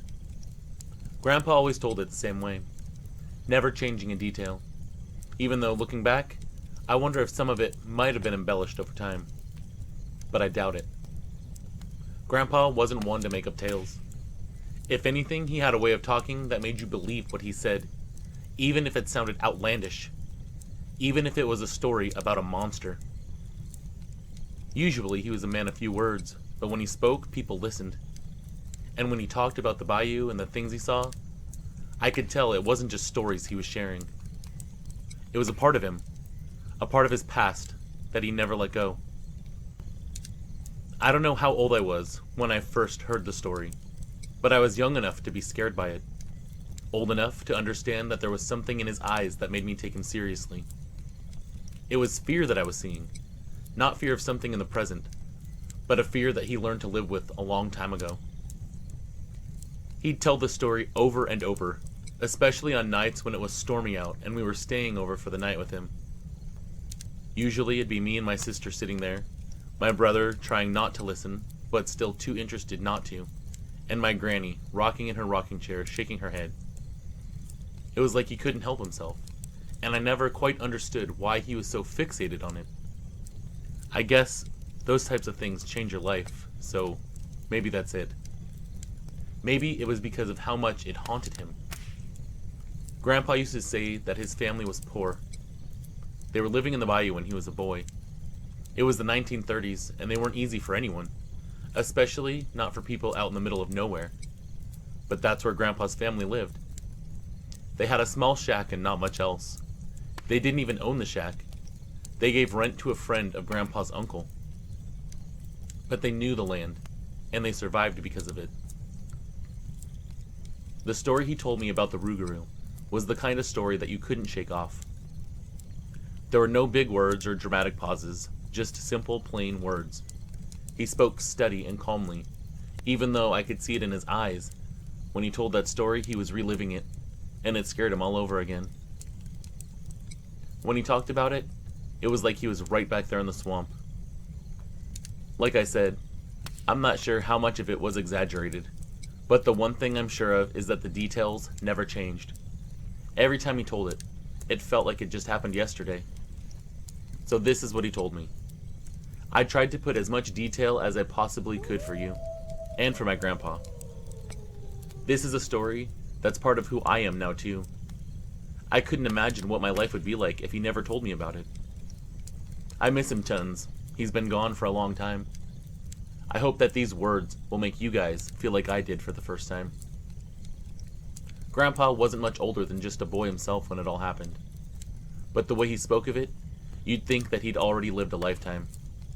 Life was tough back then. He wasn't just a kid out there in the bayou. He was the oldest son, expected to help out, take on responsibility, keep things together, even when things were rough. His family didn't have much, just the bare necessities to scrape by and an old hunting rifle that they used to get their food. But they made do. They knew the swamp like the back of their hands, how to navigate it, how to fish, how to hunt, how to gather. His family's place wasn't much, just a tiny shack by the edge of a bayou. The floors and walls were thin, some of it even dirt. It didn't do much to help with the weather either. It wasn't insulated like houses are now. Grandpa used to say, out there, you either survive or you don't. No one's gonna help you but yourself. When he was young, he spent a lot of time out there alone, fishing and hunting, just to help keep food on the family's table. There weren't many other kids around his age, just one boy named Charlie, and his sister Mary. Point of fact, Mary ended up becoming his wife. That's the same granny that sat in the rocking chair shaking her head every time he told that story. The closest town was miles away, and the people who lived out there didn't talk much to outsiders, or people like my grandpa. It's just the way things were. Grandpa was alone when it happened. He'd been out setting traps and was headed back towards the shack. The sounds of the bayou were usually something that he was used to. The croaking of frogs and the rustling of animals, even the hum of insects at night. But on that evening, he told me that there was this stillness, like the bayou had been spooked. It wasn't the normal kind of quiet either, the kind you get when everything's asleep. No, this was different. It was like every critter out there was hiding from something. Grandpa, being used to the land, noticed this immediately. He figured maybe there was some type of bear out there. But as he walked on, he started to feel the hairs on the back of his neck prickle up. He couldn't explain it then, but he felt like something was watching him. It wasn't until he started seeing something moving in the shadows of the trees that he realized that he wasn't alone. His immediate thought was a black bear. Maybe one wandered around into the swamp for some food. But when he looked again, he realized that it wasn't a bear. It was something his grandpa told him about. It was the rugaroo. Grandpa stopped dead in his tracks when he saw it. It was standing in the trees near a small clearing when he was walking towards it. At first, he only saw the body of it, but he still knew exactly what he was looking at. He grew up on those stories, and back then, superstitions were taken a little more seriously than they are now. He didn't try to rationalize it. He believed right away what he was looking at. It was covered in dark brown fur, short and thick. It looked like every muscle it had was hulked up, and it was very, very dangerous looking. The way the legs were standing, it looked just like a man. Worse yet, it looked like how it was meant to stand, on 2 legs, not 4. It had the same arms as a man. They didn't look like they were meant for walking on. Grandpa always said that they were hands, not paws, and the hands had claws on each finger. They were long and curved, like something meant for tearing and killing. It wasn't the kind of thing that just blended in with the shadows either. This thing stood out. But still, it stood perfectly still, just breathing in and out while it watched my grandpa. His first thought was to run, but he didn't want it following him back to his family. He had 2 little sisters back home, and my great-grandma was expecting another little one.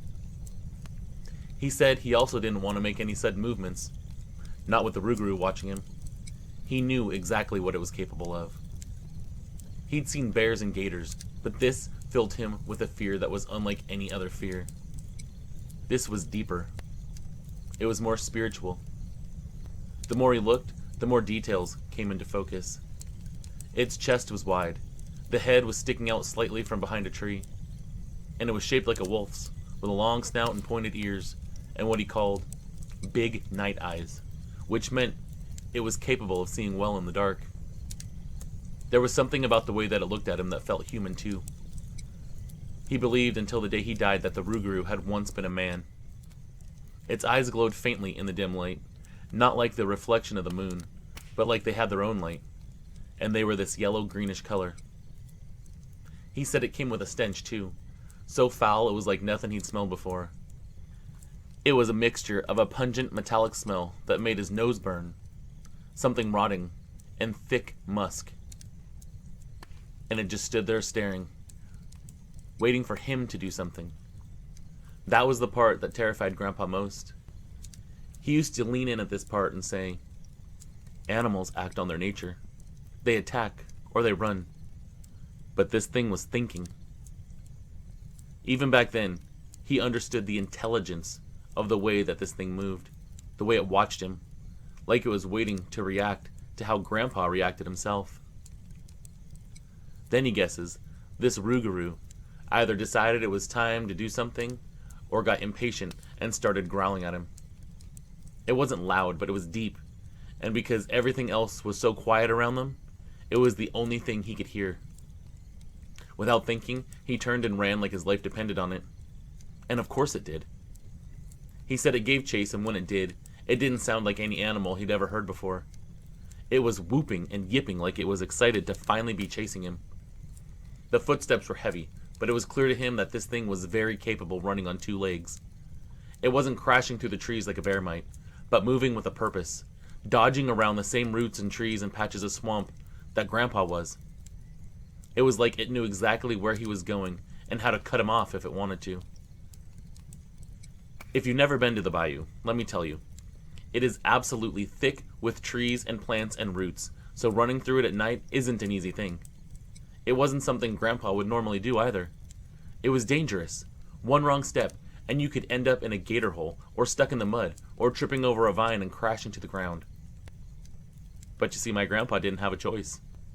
It was run or die, and he kept running, using what little moonlight filtered through the trees to guide him. Luckily, he knew his way. The path back to his family shack wasn't far, but in the dark, with the creature on his heels, he used to say it felt like he ran through all the depths of hell to get home. When he did look back, he saw the rugaroo bounding through the trees towards him, moving just like a man does when he runs, but as graceful as a cat. When the shack finally came into view, he could see the lights burning inside, and he started yelling for his dad, yelling that the rugaroo was chasing behind him. But his dad had been inside, and was just coming out to see what Grandpa was yelling about by the time he got to the door. He practically tackled my great-granddad into the house and slammed the door shut as fast as he could. He was trying to tell them what was going on. Great-grandpa was asking, "What the hell is ailing you, boy?" Grandpa was leaning against the door, gasping for air, and the words came out in bits and pieces. But the only word that my great-grandpa cared about was the one that made him quiver. Rugaroo. His father frowned, but before they could make sense of it, they heard it outside. It made everyone in the room shake. Grandpa's younger sibling started crying, and my great-grandma did her best to console them. But she was pretty far along and terrified herself. Great-grandpa grabbed the shotgun that his uncle had gifted him from the corner and loaded it. He told them all to stay back and move towards the door, the barrel of the shotgun pointed ready at it. The rugaroo started scratching at the door and growling. Grandpa said the sound was unbearable, like nails on a chalkboard, but deeper. But it was like the creature knew it was scaring them, and it kept it up because it enjoyed it. They could hear it start moving around outside, circling the shack. Every now and then, it would thump against the wall or run a claw along it. Great-grandpa shouted through the door. He shouted to get out of there, or he'd fill it with buckshot. His voice was strong, but Grandpa said you could hear the fear in it. The creature didn't respond in any way they could understand, but instead, it hit the back of the shack with so much force that the whole place shook, and they could hear it growling at them. But after a few more moments, the breathing stopped. There was a shuffling sound, and then howling further into the trees. It was away from the shack now, and it was past the clearing that the shack was in. Grandpa said they sat there for the rest of the night, waiting, listening, too scared to even light a lantern. When the sun rose, Great-grandpa unbolted the door and stepped outside with Grandpa close behind him. The area in the front of the shack was torn up, and deep claw marks raked across the shack. Dirt was gouged in places, like something heavy had dug into it, but the rugaroo itself was gone. Grandpa and Great-grandpa crept around the shack, searching the area for any sign of the rugaroo. The early morning light made everything feel less intimidating, but the fear was still there. The claw marks on the walls were deep and jagged. Each groove was as wide as Grandpa's fingers. They found prints all over the mud, twice the size of Great-grandpa's shoe, and shaped wrong. The back part had a heel, but the front had long toes. The tracks led deeper into the woods, disappearing into the depths. It looked like it had gone back the way it came. But Great-grandpa refused to follow it, now or ever, and my grandpa was relieved to hear him say that. They didn't find any other signs of the rugaroo, but the damage it left behind was enough. When they got back to the shack, Great-grandma warned everyone to stay inside after dark. She knew about the rugaroo too. Even my great-grandpa wasn't an exception. He agreed. He said, "We don't want to meet it again." Grandpa said he never forgot that night. He said it was the kind of fear that settled deep in your bones and didn't even fade when the rugaroo was gone. Life in the bayou was hard enough without fearing that the beast was going to come back, so they didn't talk about it, especially around the younger siblings. But one day, when it was just Grandpa and Great-Grandpa out hunting, right after my great-grandpa had given birth, my great-grandpa pointed out that he thought the rugaroo that chased Grandpa had understood my great-grandpa's threats of pulling the trigger, and that's why it acted out of frustration and ran off. That revelation hit Grandpa harder than most of the rest of the encounter, and I think that's the reason why he still thought to the day that he died that the rugaroo had been a man. Just how intelligent was that thing? Or did it understand human speech because it could change from human to beast?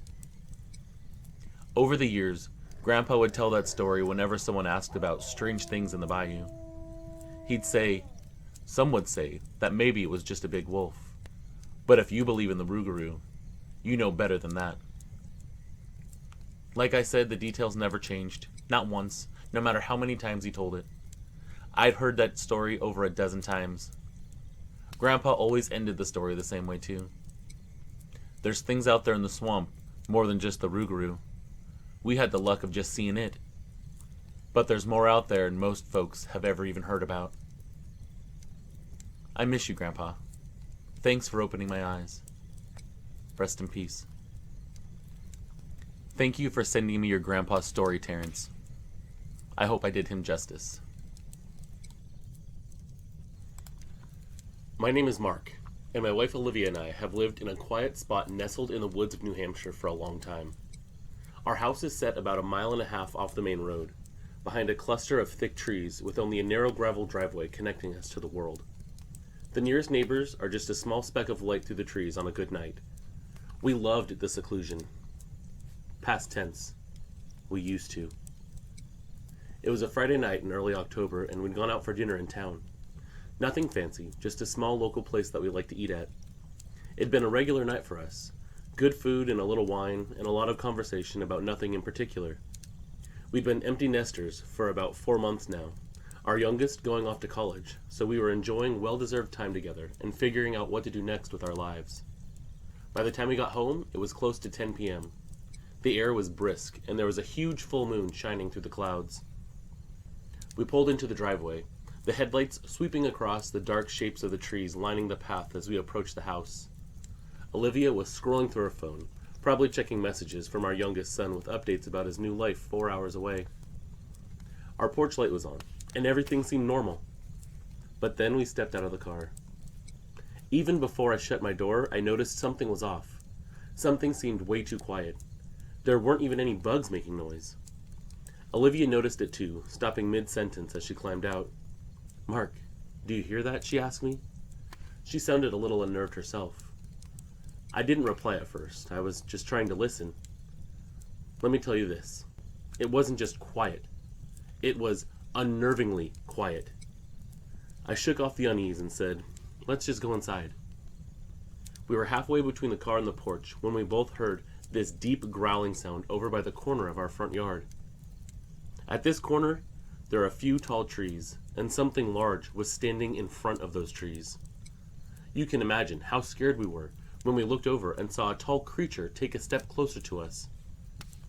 Now, skeptics, they can argue with me until the day I die, and I will use my last breath to argue back. But the thing standing in front of us was an honest-to-God werewolf. We could see this thing very clearly. It had a snout, obvious but blunted, and the way it was snarling, you could see these wicked teeth jutting from its mouth. This creature stood about my height, 6'1", but had a chest much broader than my own.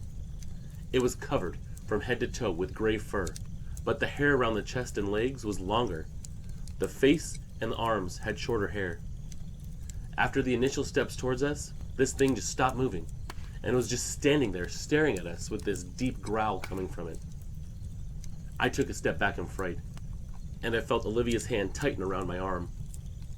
The only thing I could hear her murmur was, "Oh my God." When this thing growled at you, you could hear it low and deep, and it sent a clear message to us that it was dangerous and it wanted to harm us. It started to advance towards us again. Its movements were slow, like it had no intentions of rushing and attacking. Looking back on it now, I think it was just trying to herd us into the house so we had nowhere to go. And you know what? That plan worked.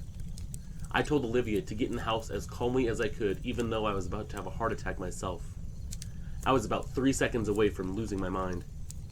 She spun and ran for the porch steps, and I followed, keeping eyes on this creature as it slowly walked towards us. When she got to the door, she unlocked it, flung it open, and yelled at me to get inside too. I slammed the door shut and locked it, breathing heavily and looking up at my wife. We stood there in silence for a moment, both trying to catch our breaths and figure out what the hell it was that we were looking at. Although I had already made up my mind. What I was looking at was a werewolf. But when Olivia asked what it was out there, I told her I didn't know. It felt like I couldn't say those words out loud. The living room was dark. The only light was the porch light outside, since we hadn't turned on any lights yet. I raced over to the window and drew the curtains, making sure to stay out of sight. We could hear this thing, walking on the deck outside. It was making these grunting noises, like it was excited. I told her I was going to go check the back door and make sure it was locked. Told her to stay away from the door and the windows. She nodded but didn't say anything, and I could see the hesitation on her face. But I knew that we needed to secure our home and make sure that that thing couldn't get in. Although every werewolf movie I had ever seen was starting to race through my mind, and I knew that if it wanted to, it was going to get in, and there was little we could do to stop it. I started doubting the decision to run into the house. Maybe we should have just ran back to the car and got out of there. Now with that thing outside, we were basically trapped in our own home. Luckily though, my home has several firearms that we can use in self-defense. The first thing I did after peering through the window for a moment, seeing if I could take a glimpse of that creature from the backyard, was go to the closet of our bedroom and grab my hunting rifle. It wasn't much, but at least it could do some damage if it needed to. I loaded it. I put several rounds in the pockets of my jacket, but before I could think of anything else, I heard Olivia call my name. I rushed back out into the living room and caught her peering through the side of the curtains. I told her to get away from the window, but she just turned to me and whispered that it was still there, and that I was just standing in the yard watching the house. I told her to get away from the window again, that we should go upstairs to get a better look out of the yard. When we got up to my son's old room, Olivia immediately went to the window, peering out and breathing hard as she watched that creature standing in our yard. I joined her at the window, trying to keep myself calm for her sake. I had to be sure. I had to see it again, even though everything in me wanted to hide from this and never see it again. But I looked out the window, and I saw what she saw. There it was, just standing in the yard. I wondered what in the hell it was doing. It was just standing there so calmly that it looked like maybe it was just curious about the place. But then I saw movement in the same area that we'd saw the first creature, and to my absolute horror, I watched as another one of these werewolf creatures emerged from the darkness and joined the other one. I pulled my wife away from the window. I told her that there was another one, but she'd already seen it, and she started to cry softly. She wanted to know what we were going to do, and how we would even survive the night. But all I could do was pull her into my chest and tell her that we would figure it out. The second werewolf looked smaller than the first one, and sleeker too. Because of the way the light was shining from the porch onto these creatures, and we were up on the second story, the shadows caused one of their furs to look like there was patches of gray mixed with black, but it could have just been the shadows. I went back to the window, pressed my back against the wall, and looked out as carefully as I could, trying my best not to expose more of myself than necessary. Olivia was standing back in the middle of the room now, refusing to go any further by the window. I watched as these creatures looked at each other. I couldn't hear anything from where I was at, but I got the impression that they were communicating. I looked over at my terrified wife and whispered that they were working together. She shook her head, not believing me. She said that this wasn't even happening, but I told her that it was, and I needed her to keep it together, because I needed her to back me up in case we had to defend ourselves. She asked what we were supposed to do. They knew that we were in here, and we didn't stand a chance against them. I didn't have an answer because my mind was spinning. I had no plan, no way to fight back against something like this. You think of home invasions, but you think of people. You don't think of werewolves stalking your property. You don't think of them breaking in and attacking you. I could feel the sweat running down my face. It was running down my back, I watched as the first werewolf took another slow step towards the house, looked back over its shoulder at the other one, and by some means of communication that I didn't understand, and still don't, the other one knew to move around into the shadows. I lost sight of the second one, and knew that that could be a deadly mistake, but I focused on the first one, rifle at the ready in case I needed to fire. But then I realized something. They were circling us. I caught sight of the smaller one again as it moved towards the same cluster of trees and crouched down. It went real low, like it was keeping watch, maybe making sure that we were in the house and that it would let the other one know if we tried to escape. The way these things worked together in tandem would have been incredible if it wasn't so terrifying. When the larger one would stop moving and stand perfectly still, inspecting the house, the other one would step forward.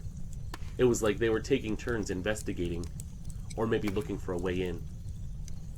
I thought about the basement, where more guns were. I knew we needed to get there.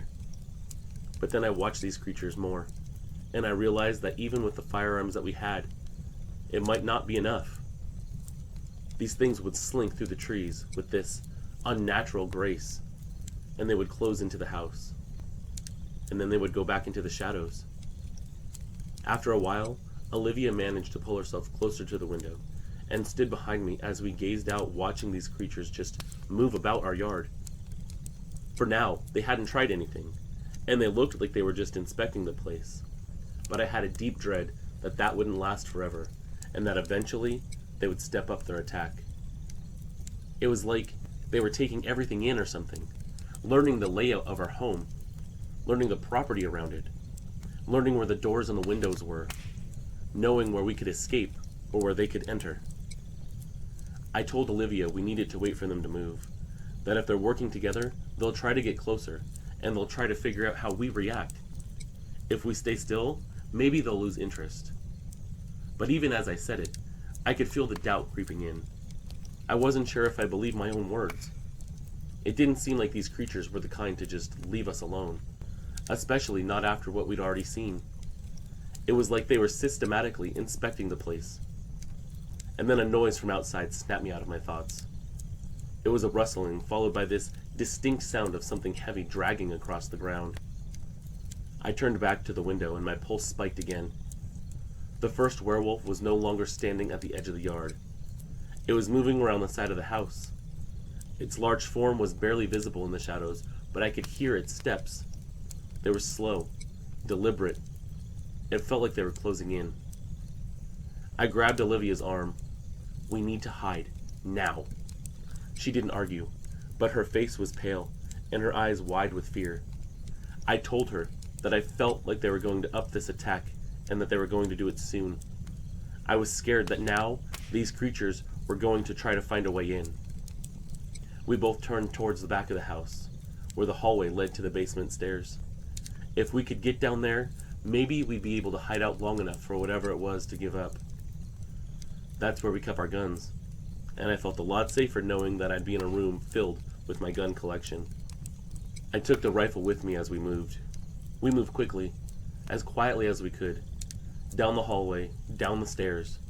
But just as we reached the basement door, another sound pierced the silence, louder this time, and much more aggressive. It was the sound of claws scraping against wood. They were right outside. I froze. My heart was literally in my throat. I turned to her, but she didn't say anything. She didn't need to. The panic in her eyes said it all. One of those werewolves was right outside, just on the other side of the wall from us. I didn't know which one. Not that it mattered. Either one of them could take us down without any hesitation, with no difficulty at all. The house felt like it was shaking from the growling that started up. Both of these creatures were moving around now, growling this menacing sound that I will never, ever forget. And the growling just grew louder, almost in unison. I thought for sure that this was it, that whatever we had survived, it would be testing us to the breaking point now. The growls outside had stopped, but the feeling of being hunted hadn't. The basement was still our best shot in my mind. Olivia was already by the door, pressing her back against the wall. I could feel her fear just like it were my own. This heavy, suffocating weight in the room that made it hard to even move, and even harder to think. "Mark, what do we do?" she whispered. Her voice was trembling and barely even audible. I turned back to her, trying to find some semblance of control, trying to find something to say that could reassure her, but the truth was, I didn't have any answers. I was just as scared as she was. "Go into the basement," I told her. She nodded, but didn't move right away. The tension was just unbearable. Every second was dragging, like we were waiting for the inevitable. We were waiting for those creatures to just smash through the windows or the doors and attack us. And then, without warning, a loud bang echoed from the back of the house. It was the sound of something heavy, something powerful slamming into the wall. I could feel the floor vibrate beneath my feet. And now I knew deep down that we were out of time.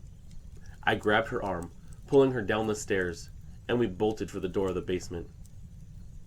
I didn't wait to see what would happen next. I shoved Olivia ahead of me, forcing us both into the basement, and I shut the door as quietly as possible behind us. The basement was dim, but it offered a sense of security. I felt safer down there. The light flicked on, and I stared at the gun rack. I honestly sighed with relief. Even though now we were confined to one big room, and there was only the one door, I was happy to be around my guns. I grabbed my favorite shotgun. I handed the rifle to Olivia. I loaded the shotgun. If they came in, I doubted anything could survive a shotgun blast at close range. Not even one of those things out there. I could still hear their movements outside, though, and they were following us, closer to the basement now, like they knew exactly where in the house we were somehow. And we could hear these weird barking noises. I know the sounds were coming from them, even though I didn't see it. I just knew. Every muscle in my body was on high alert. I turned to Olivia, who was just staring at the door, the rifle slumped down at the ground by her feet. Her face was as pale as a sheet. She hadn't moved. She hadn't looked away from the door either. "They're waiting for us," she said softly. I couldn't argue with that. These creatures were outside and they were patient. They weren't rushing. They knew exactly where we were, and they were waiting for us to make a mistake. I closed my eyes for a moment, trying to force myself to think. The only thing that kept running through my mind was that we needed to make it through this night, whatever it took. But how? I could feel my chest tightening. My mind was racing, trying to make sense of what was happening. I'd never been this helpless in my entire life. Olivia was still there by my side, but she was so scared she was almost catatonic. There was nothing we could do. Our house had become a cage, and there were actual werewolves outside circling us. I told her to have that rifle ready, just in case. After that, we were both rooted to the spot in the basement for a long time. Olivia staring off at nothing specific, me clutching the shotgun, ready to fight if we needed to. I was scared that if one of those things did manage to come in, Olivia, in her state, wouldn't be much help, and I would die to defend the woman that I loved. For what felt like hours, the growling and the moving around rarely stopped. It was a constant, low rumble that vibrated through the walls. It would stop for a moment, and then pick up again, like these werewolves were taking turns tormenting us. Every few minutes, the sound of claws scraping against the wood echoed in the silence. But they never came in. These things were patient. They were calculated and meticulous. Time passed slower than it ever had, and with every hour that ticked by, my sense of time and reality seemed to begin to fade. The only thing that I could concentrate on in that room was the clock on the wall. I watched as the hours ticked by, knowing that soon enough the sun would start to rise, and maybe then we'd have a fighting chance of getting the hell out of there. The only constant was the noise. Those growls and the sound of something large prowling just outside were enough to keep me on high alert the entire time. At one point, I heard a loud crash come from the back of the house. Something had slammed into the wall again, and it was followed by a long, high-pitched scream. Whether it was from one of those werewolves or not, I couldn't tell. It sounded like the scream of an animal in pain, and I couldn't stop myself from flinching at the noise. Olivia squeezed my hand. I could feel her heart racing, matching mine in a rhythm of pure terror. She still hadn't spoken. Neither of us did, really. There were no words left to say.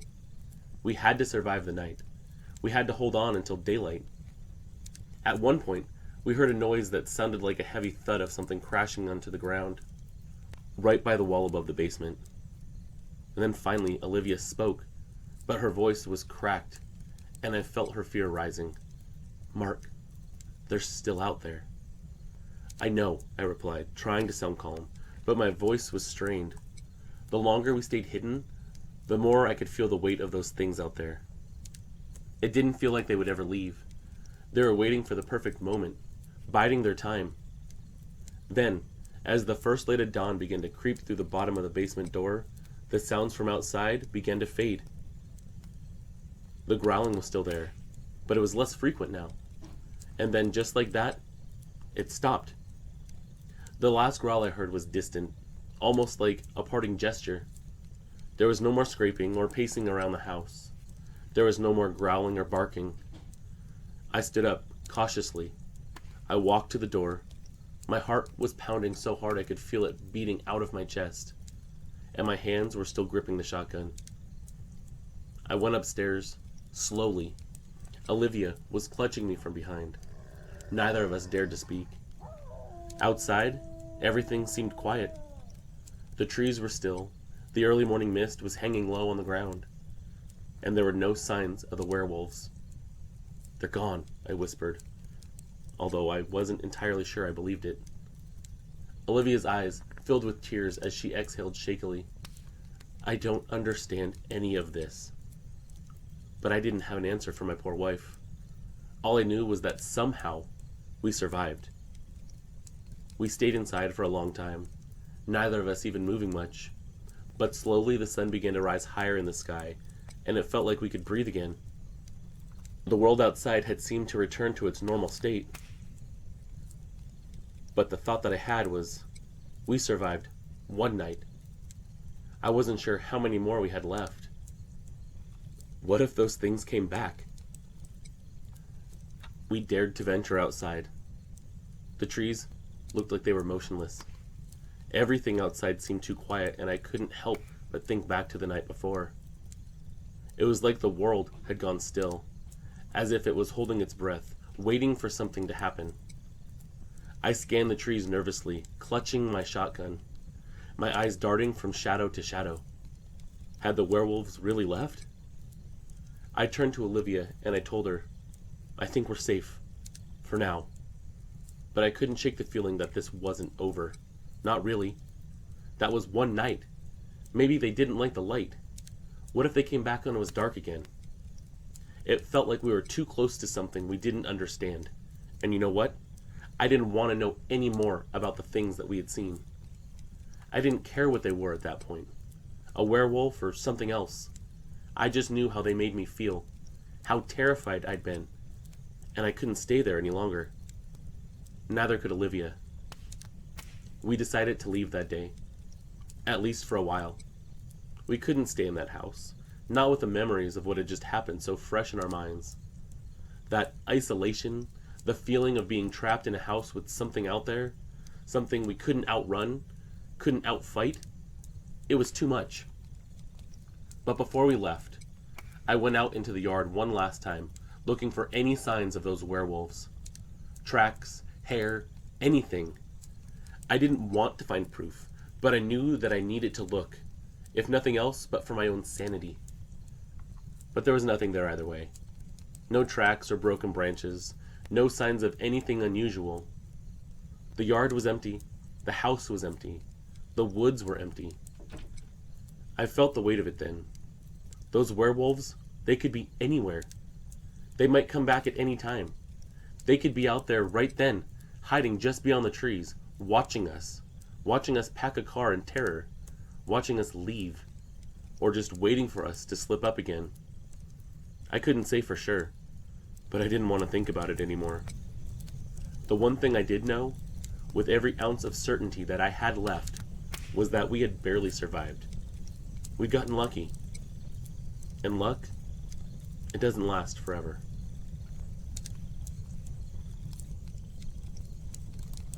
My name is Ellie, and I'm 27 now. But what I'm about to tell you happened when I was just 11 years old. It's one of those memories that never really faded. If anything, it's just gotten clearer over the years. I haven't told many people about it. Just a few close friends, and even then I left some parts out because I didn't want them looking at me like I'd lost my mind or something. But it happened. I swear it did. Back then, my little sister June and I used to spend part of every summer out at our great-grandma's house in Tennessee. It wasn't near any town or neighborhood, just woods. Thick woods. Mostly pine trees, I think, and brush that grew up around the old dirt driveway, so narrow only one car could fit at a time. The house was small and old, real simple. No air conditioning, barely any TV, and definitely no cell service. Looking back now, it probably would have driven a lot of kids crazy, but we loved it. It felt like our own little world out there. We spent our days exploring trails, climbing trees, and catching bugs. June was 8 at the time. She followed me everywhere, even when I didn't want her to. We bickered like sisters do, of course, but I always kept an eye on her. It was just the two of us out there with great-grandma most days, and with no neighbors around, we had to watch out for each other, and keep each other occupied. We thought we knew those woods like the back of our hands back then. Every little dip in the trail, every bent tree limb or hollow log. But there was one summer that everything changed. And that was the summer of 2009. Because something happened out there that I still think about way more than I should. It made me look at those woods different. It made me realize that sometimes the stories grown-ups don't want to talk about might be true. And it all started with a smell, and a hidden spot deep in the trees. And then the worst kind of feeling that crept over us like a shadow. I don't think we were meant to find what we found out there. And I don't think that whatever made that place liked the idea of us finding it either.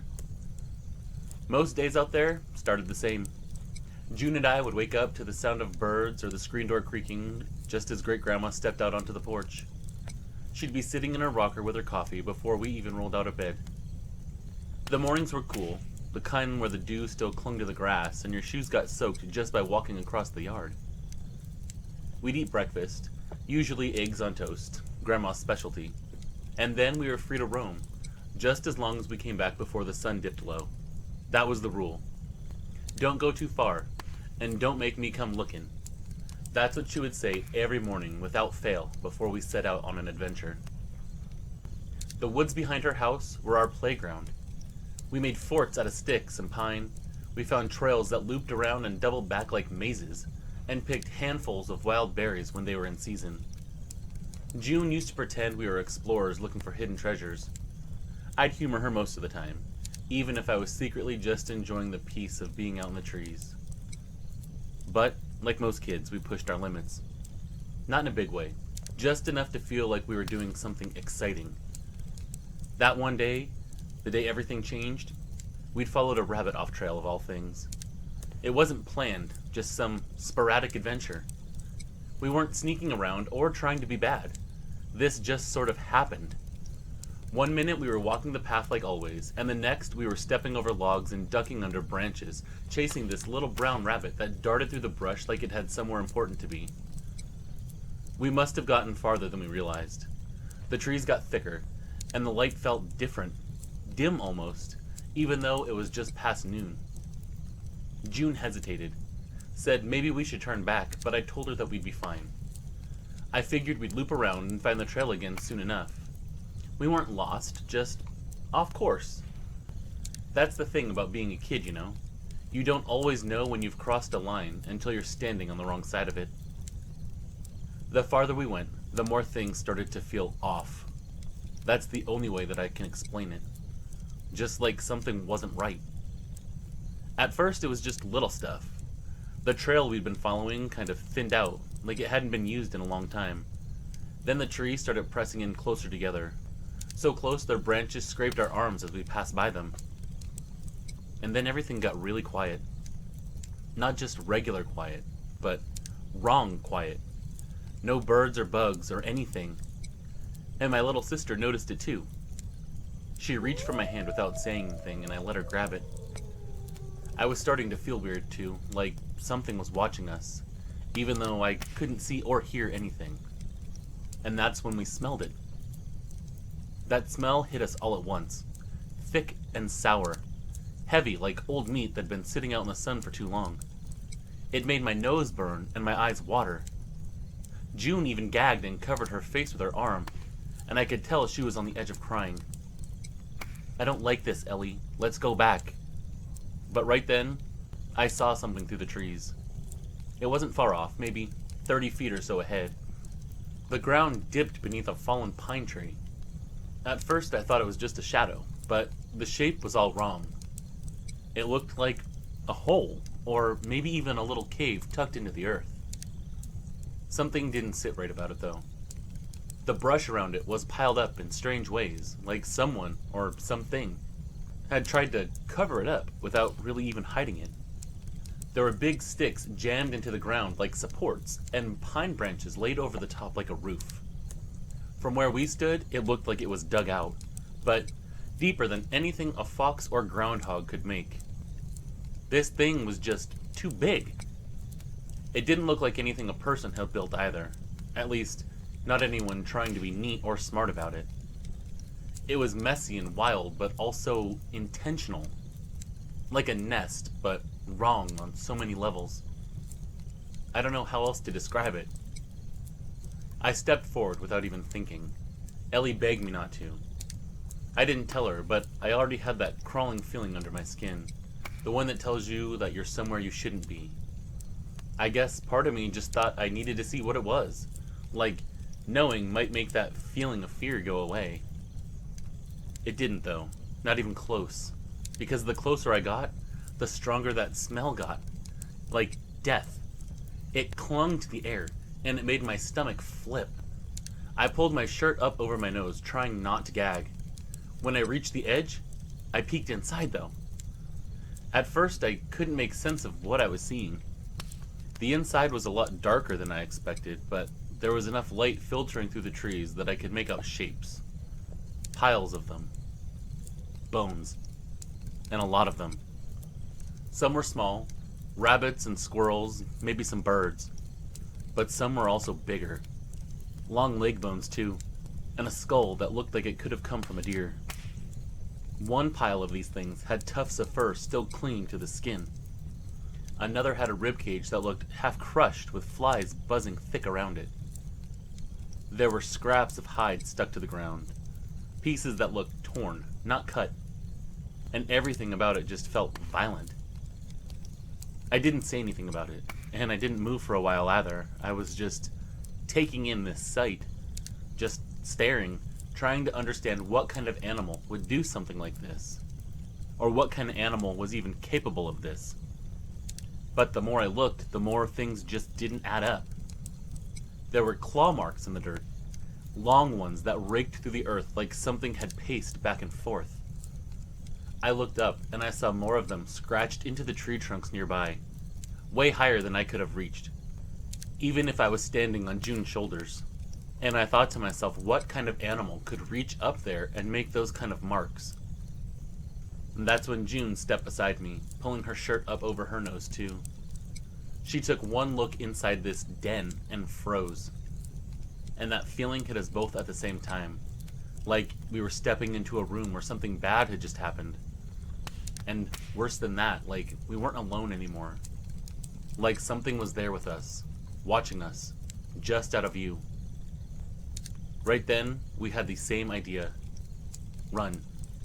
So we did, and we didn't stop running, not once. The trail felt a lot longer going back. Most of it felt like it was uphill, and the sun was beating down on us. But we didn't care.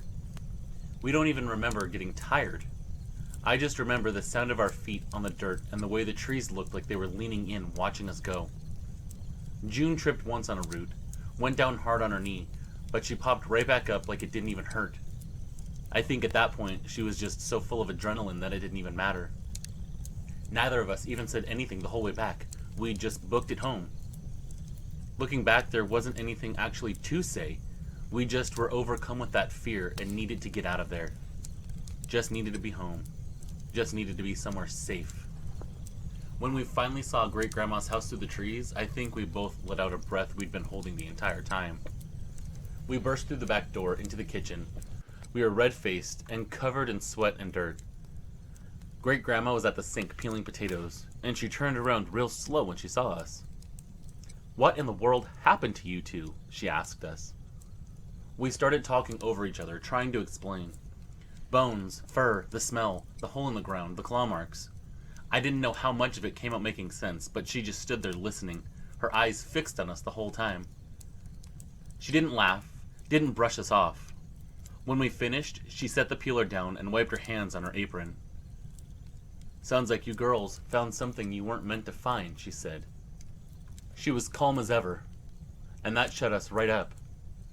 She looked out the window above the sink for a long second, and then finally turned back to us.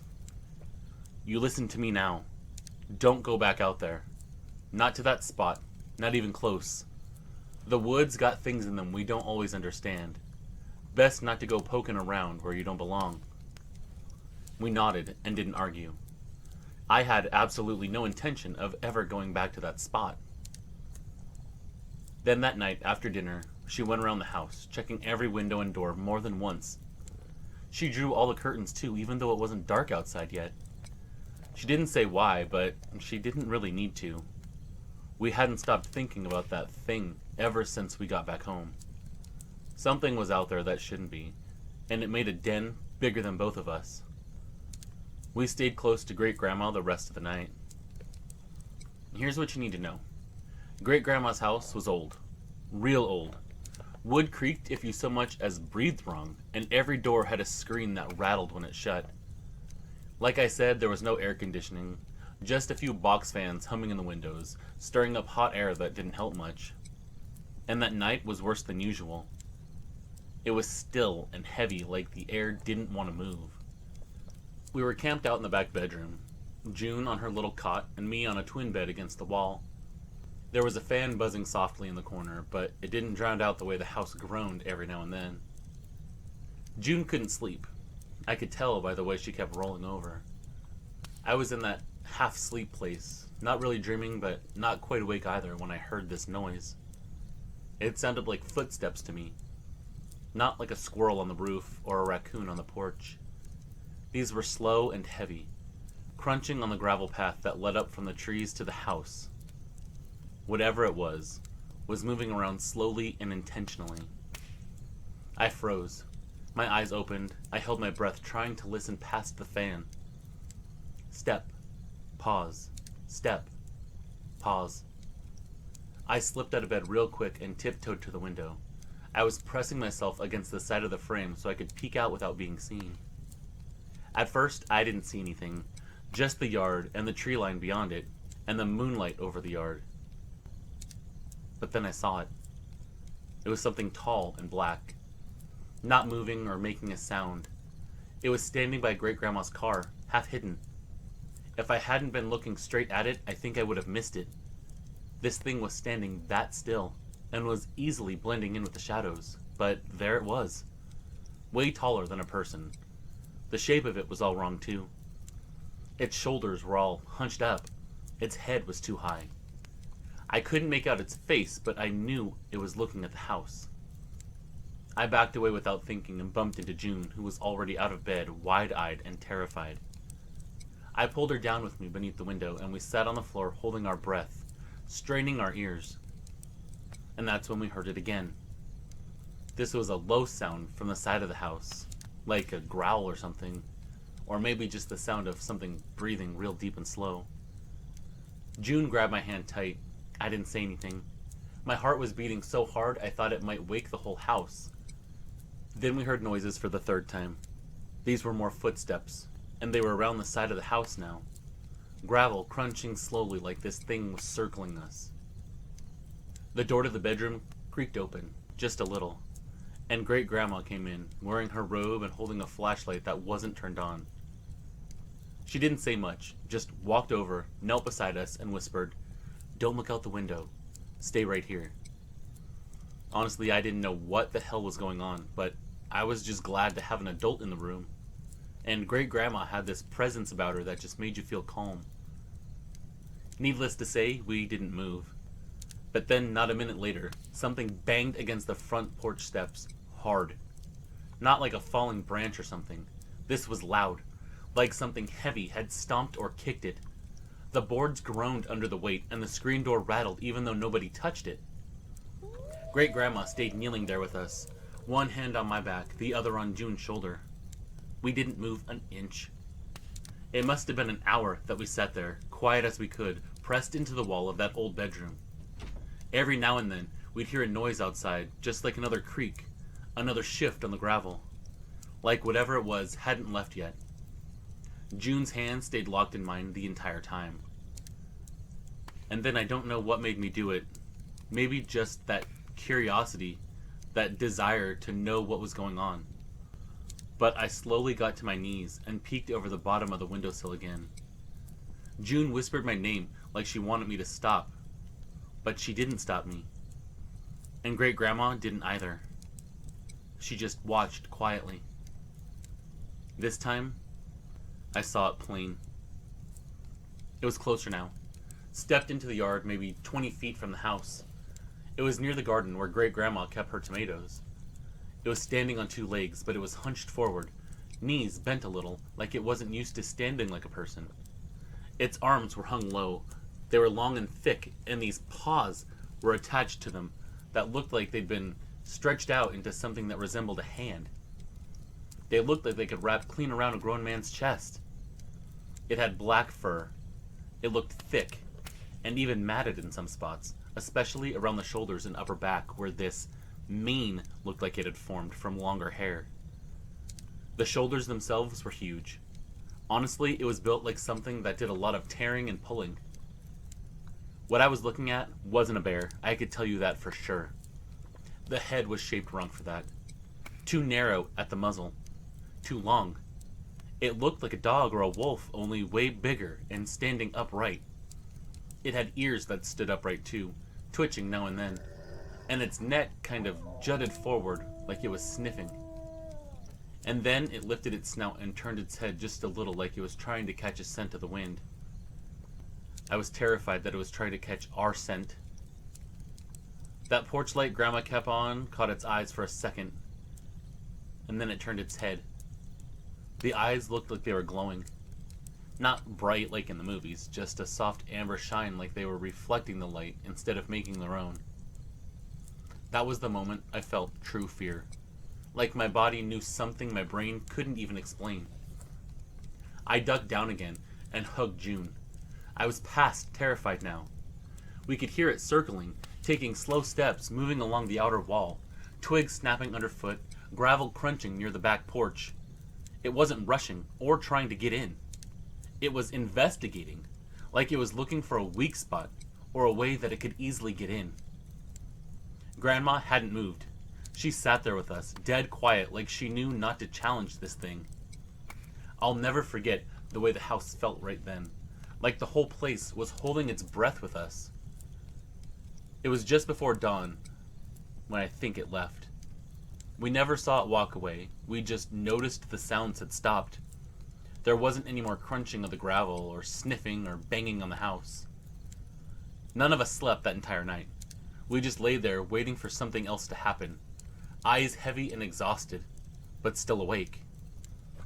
By the time the sun came up, Grandma was already up and dressed. Still though, she didn't say much, just told us to stay inside and not to open the door for anyone but her. She went out onto the porch with her rifle, while me and June watched from the window. She didn't move fast or panic. She just stepped carefully like she was already expecting to find something. After about a minute, she crouched down in front of the steps like she was studying the dirt. Then she moved to the side of the house, dragging her hand along the wood like she was checking something. She came back in without another word, and I could tell by her face that whatever she saw wasn't normal. She sat down at a table and told us, "I'm gonna call your Uncle Mike. I think he ought to come pick you girls up this year." We didn't argue. That day, she didn't even let us go outside. We kept the curtains drawn, kept the doors locked, even during the daylight. And we spent the rest of the morning packing our stuff and pretending like everything was fine, but all three of us knew that it wasn't. When Uncle Mike, who's my dad's brother, got there, she showed all of us what she found. I don't think she had intended to show us at first, but since we were curious, I think she thought that maybe it was okay to show us what she found. There were tracks all around the house. Big ones, very canine-shaped, not round like a bear. They looked more like dog paws, only longer and stretched out weird, like whatever left them had fingers instead of toes. Each print was longer than my foot and deeper in the dirt than even Uncle Mike's boots would have gone. There were claw marks all around the outside of the house, too. Not gouges, but these long, shallow scrapes that ran across the wood under one of the windows, where the paint was just scratched off. I remember thinking how high up they were, too. Too high for any regular animal. Whatever that thing was, it had come looking for us. It had caught our scent out in those woods, maybe even followed our tracks straight to the house. It didn't try to get in, but it came close enough to let us know that it could have, if it wanted to. And that was worse in a way, knowing that this thing was intelligent enough to try to intimidate us. We never went back to that spot. Even as we got older, when we'd visit Great-Grandma again, we stayed close to the house. We still played in the woods sometimes, but only right in the backyard, where we could still see her and hear her if she called for us. It took a long time before I even felt okay being out in the woods again at all. Even now, as an adult, I still get that tight feeling in my chest if I'm too deep and it gets quiet.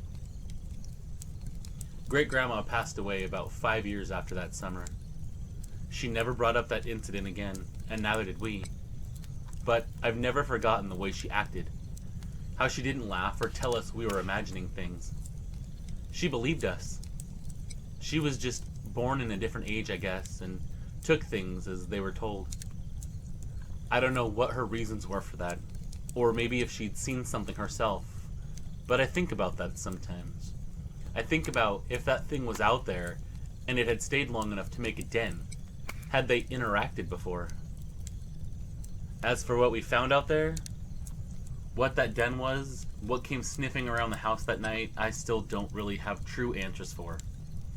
Maybe it was just some predator, something rare that wandered in from farther off. But I've read about animals all my life, and I've never seen anything that fits what we saw. This thing stood like a man, but it didn't move like one. And no dog or bear or wolf or coyote I've seen leaves tracks like that, or circles the house like it's thinking, or tries to draw fear and intimidation like this thing did. Sometimes I wonder if it knew that we'd found its den, if we'd gotten too close to something we were never meant to see, and that's why it came to us. To tell us to stay away. To scare us with a warning. Maybe it didn't mean any harm.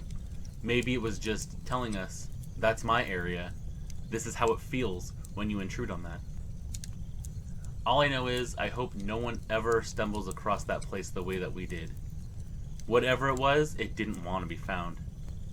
And I don't think it's the kind of thing that lets you walk away twice. I've worked behind a bar for 15 years. I've seen every type come and go. Drifters, hunters, factorymen. A few who didn't belong anywhere but there. After a while, the stories all start sounding the same. Bad marriages, bad luck, even bad whiskey. So you learn to tune it out. Not in the right places, keep the drinks coming. But every now and then, somebody sits down and says something that don't sound like a story. It sounds like a confession. Now here's what you need to know about me. I won't give you my name, or where this happened. But I promise you, friend, everything that I tell you is true. I know it might come off like some bad movie, but I have no reason to reach out to you other than to tell you this story. No reason to fabricate this or waste my time. But here's what I have to tell you. That man, the one that confessed something crazy to me, his name was Ray. He was in his mid-50s, quiet sort. Been coming in about 4 years. Always sat at the far end near the jukebox, back against the wall. He never talked much, never smiled, never interacted with anybody else. Never even got up when there was a fight. Folks joked he was just part of the furniture. I can't say I even knew much about him. He didn't seem like anyone did. But that night, something was different. He was staring into his glass like there was something alive in it. His hand was trembling just enough that the ice clinked softly. I leaned over, drying the glass, and said, "You look like a man got ghosts rattling around in his head." He gave a low laugh that kind of died before it even started. He didn't look up at me. He just stared at the glass and said, "You ever keep quiet about something so long it starts to rot you from the inside?" I just nodded and gave a low laugh. I poured another drink and told him it was on me, because he clearly had something on his mind. He watched the liquid swirl, and then he said quietly, "It's the day that my brother died." And that's when he started to talk. Ray took a long drink before he spoke again, like he was trying to wash the memory down before it climbed back up his throat. But he said, "Me and Matt, we grew up on Boone Place, the old farmhouse our granddad built by hand back in the 40s. It was a couple of acres of pasture, a barn, a stand of woods that backs right up against the government land. I moved into town after Ma passed. Couldn't stand the quiet. But Matt, he stayed. Said somebody had to keep the place standing." He looked at me then, eyes half glazed from the whiskey and memory. This is what he told me. I hope I do tell his tale justice, because it's one that I'll never forget myself. What I learned was Matt wasn't the type to scare easy. He was steady as they come, up before the sun, in bed before the late news. Didn't talk much, didn't drink much. Just a good man that worked hard and minded his own business. That's what made what happened so damn strange. You see, he called Ray one night, early fall, said something been hanging around his property. He thought it was a coyote at first, but then he saw the prints. Too big for a coyote, too strange for anything else. Ray said Matt had found them behind the barn, 5-toed, long, with deep claw grooves. He said they looked human, kind of, only wrong. Maybe a human mixed with a wolf.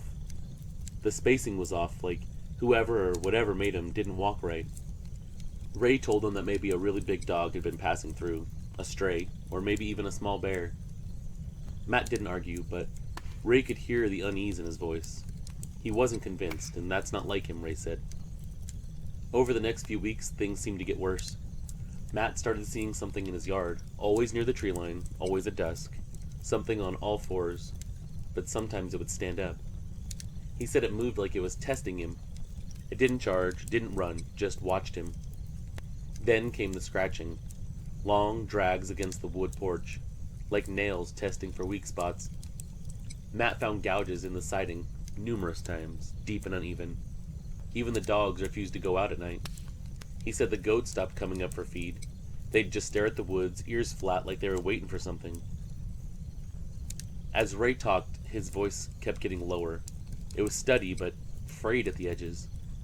He said one night, Matt called him, whispering, "It's out there now, looking in." Ray said he could hear it through the phone, the fear that his brother had. This faint rasp, like slow, scared breathing, only heavier.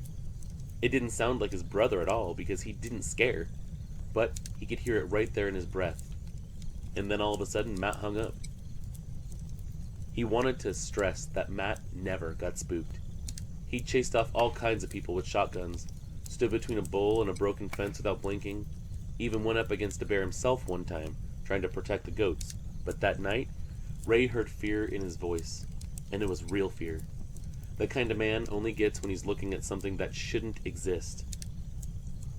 Now I remember thinking to myself at this point that this dude is either drunk or really good at spinning tales, but the more I watched him, the more I didn't think that I was right.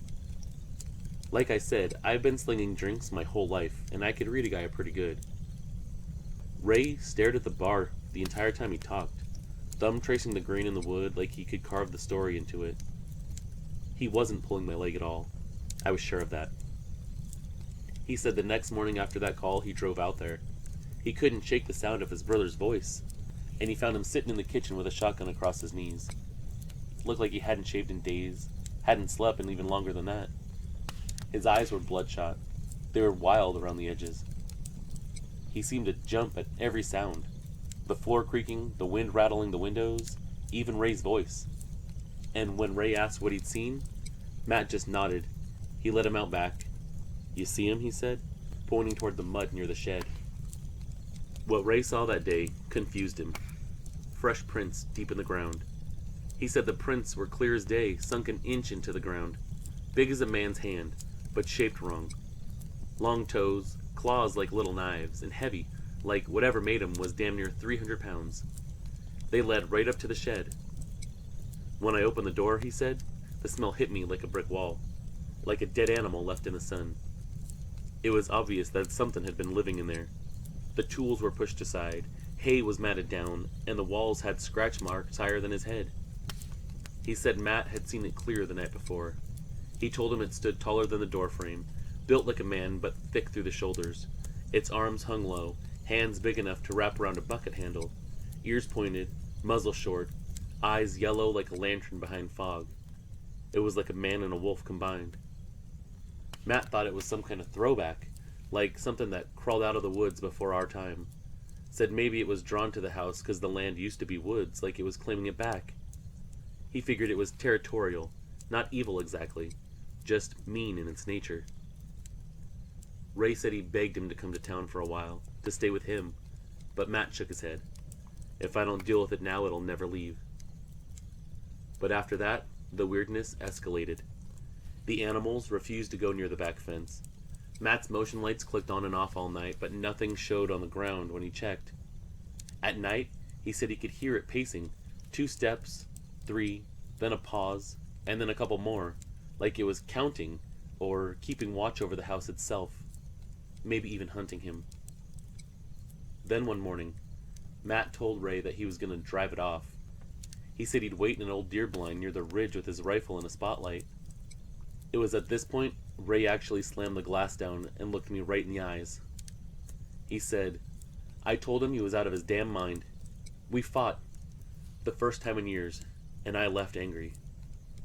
And then Ray kind of went quiet for a moment. When he talked again, his voice was just breaking into a whisper. He said that was the last time he saw his brother alive. I felt like it was time for another drink. I poured us both a glass.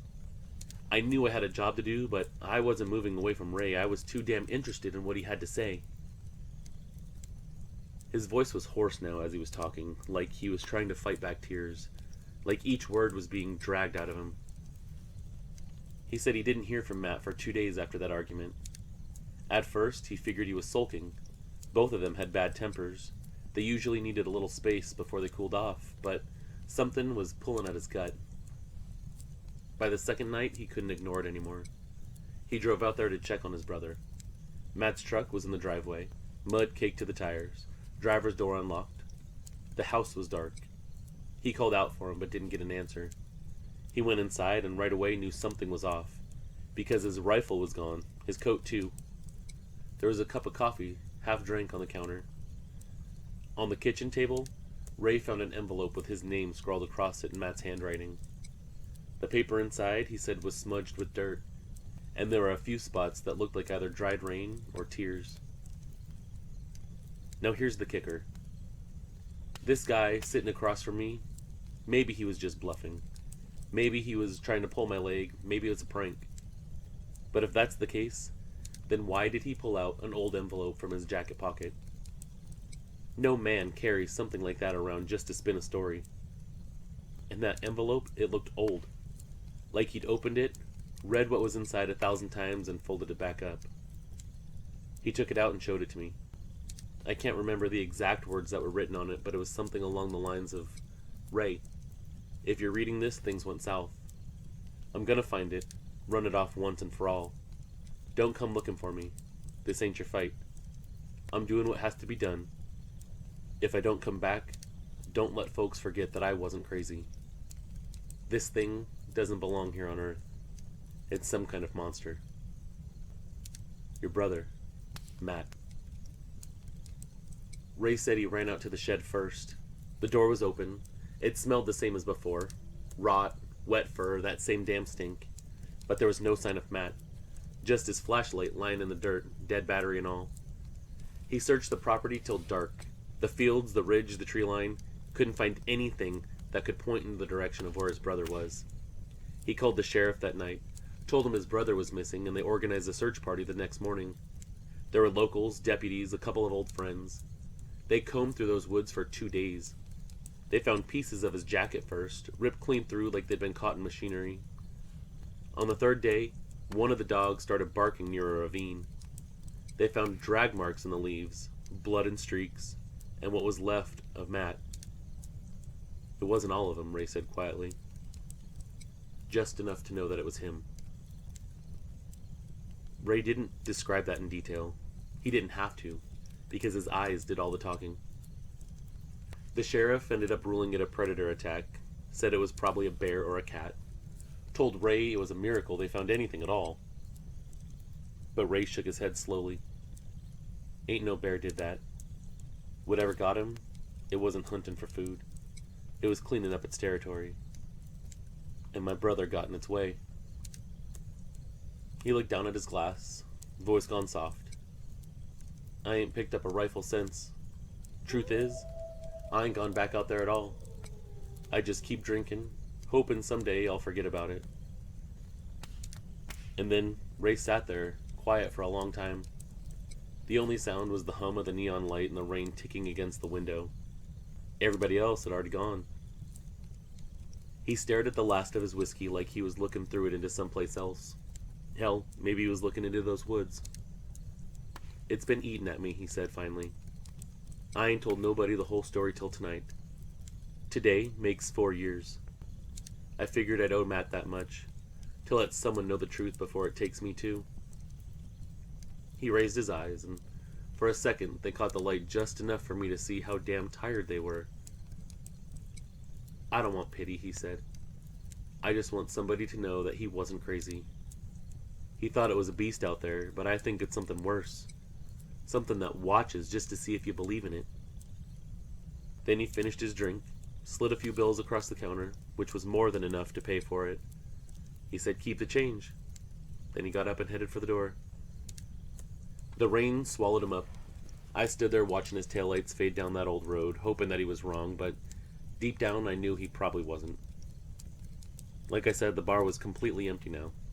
Last call had come and gone, but hell if I was going to interrupt a man spilling that kind of truth that's been eating him alive for so long. I started wiping glasses out of habit, I think just to keep my hands busy, but they weren't steady. I was shaking.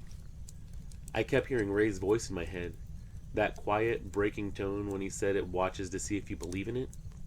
And when I finally stepped out back to dump the trash, the night felt different to me. Like it was dangerous. I doubt that anything was out there with me, I just had all of that on my mind. That was the first night that I looked at the dark different. Ray never came back after that. Maybe he passed. Maybe he finally slept. Maybe he moved on. Who the hell knows? But I think that story, that guilt, it hollowed him out until he had to let go of it. Wherever you are, Ray, I believe you.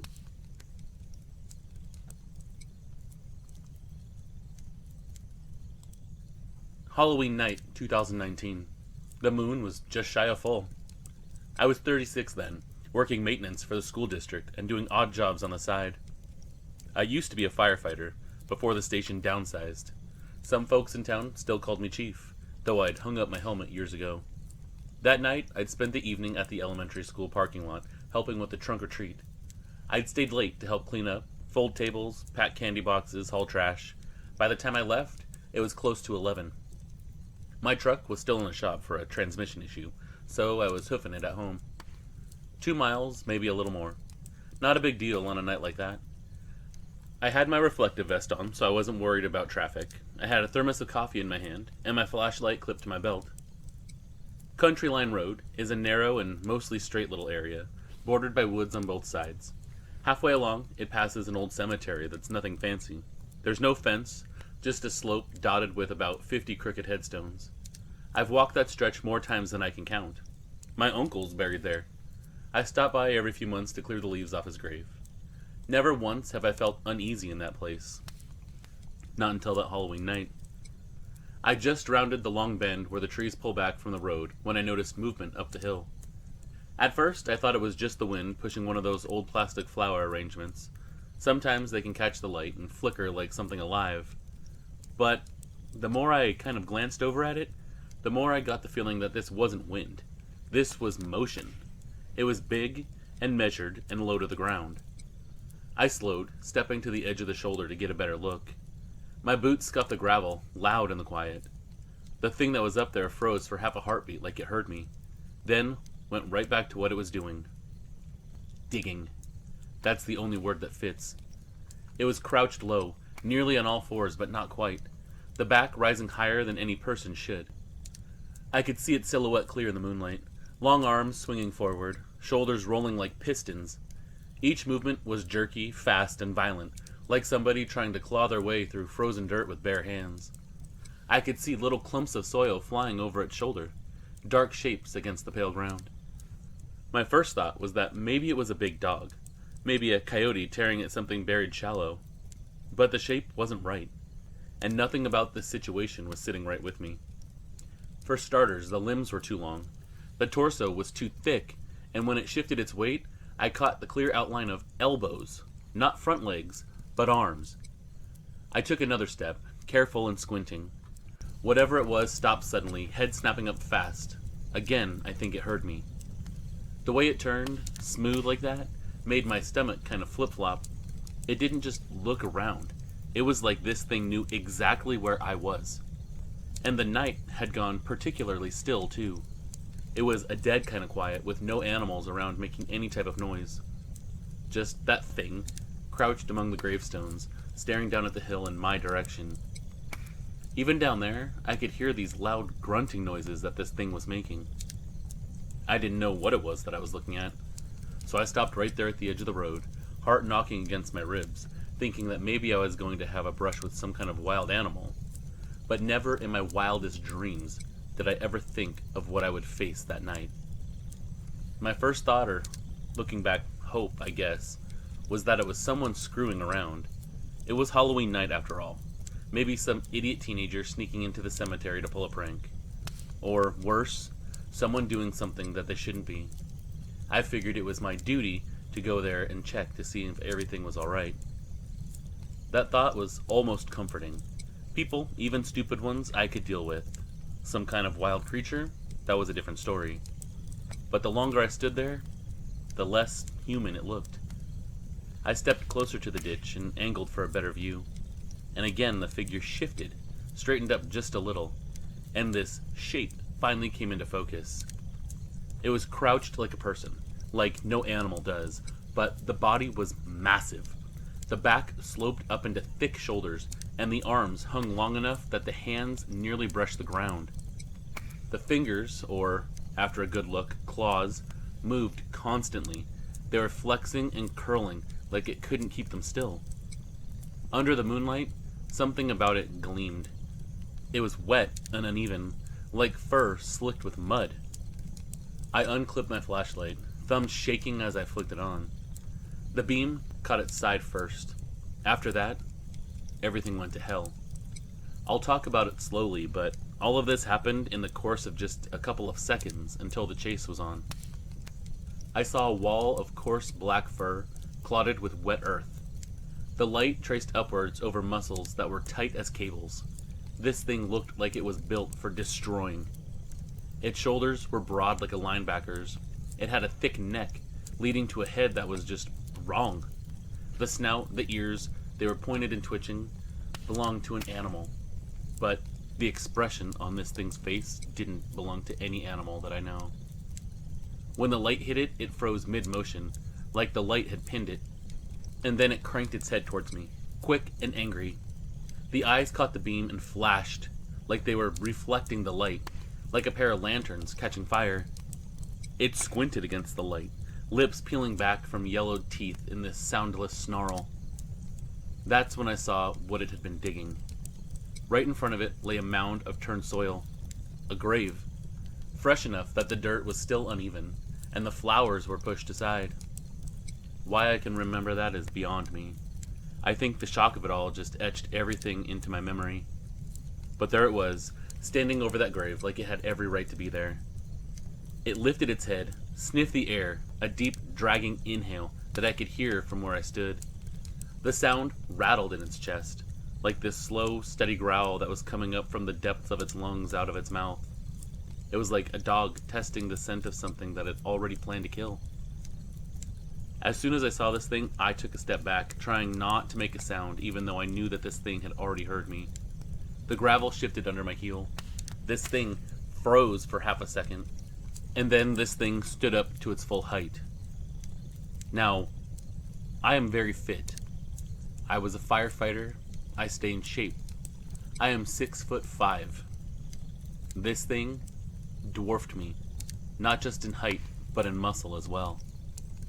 And then it took a step forward. It was an exact mirror of my own movement. I saw the shoulders roll. I saw the claws flex for what they were at that point. And that low growl turned sharper and higher. I didn't wait to find out what it wanted to do next. It lunged, and it was like the ground itself broke loose. One moment it was by the grave, and the next it was halfway towards me, legs moving, but fast, hunched, low and fluid. And of course, it was on 2 legs. It was covering impossible distance with each stride. I turned and ran. Behind me, the sounds followed like hell itself had opened and it was chasing me. I'll never forget the noises. Imagine something huge, panting quickly, but those pants are growls, in and out, drawing deep breaths and growling the whole time. That's what that thing sounded like. It wasn't chasing me on the road either. It was keeping pace with me through the brush. Just inside the tree line, I could hear snapping branches, undergrowth being shredded like paper. This thing was moving like a locomotive, breaking through anything that got in its way. As I ran, every few seconds I would catch flickers between the trunks, shoulder-high flashes of dark fur, the faint gleam of eyes reflecting in the moonlight. I could hear it the whole time, that same wet, excited animal noise, steady and uncontrolled. It wasn't sprinting, it was tracking. Country Line Road curved ahead, and I knew the lights from my neighborhood weren't far now, maybe half a mile. I knew that I could get there if I pushed myself faster. But still, the sound stayed right there in the trees. It wasn't losing ground, but it wasn't exactly gaining ground either, just pacing me, just running alongside me, angry, as if it wanted me to know it could catch me and kill me anytime it chose, but it would be more of an inconvenience to get rid of me than to just chase me away. The road bent toward the lights of town, but I didn't make it that far. My lungs were on fire, my legs were cramping, and the thought of that thing pacing me through the trees made my skin crawl. I knew a shortcut right there, this narrow trail that cut behind the old feed store and came out near the railroad tracks down by my street. I'd taken it a dozen times in the daylight. In the dark, it was like a different world. I veered off of the shoulder and into the woods, ducking low under these branches. The trail wound tight through the trees. Moonlight was barely slicing through the canopy, just enough to light my way, even though I had a flashlight. The flashlight itself wasn't doing much good because I was pumping my arms, trying to get away from that thing as fast as possible. My flashlight beam was jumping from trunk to trunk, shaking in my hands. But that thing, that werewolf, was so close now I could smell it, like an animal shelter that hadn't been cleaned out in weeks. Wet fur, decomposition, the ammonia burn of urine. I stumbled, boot catching on a root, and went down hard. I managed to hold onto the flashlight and just kind of roll through the momentum. I was certain I'd feel it the next day, if I lived, but the pain wasn't even really registering at the moment. When I stood up, the flashlight caught it half behind a tree.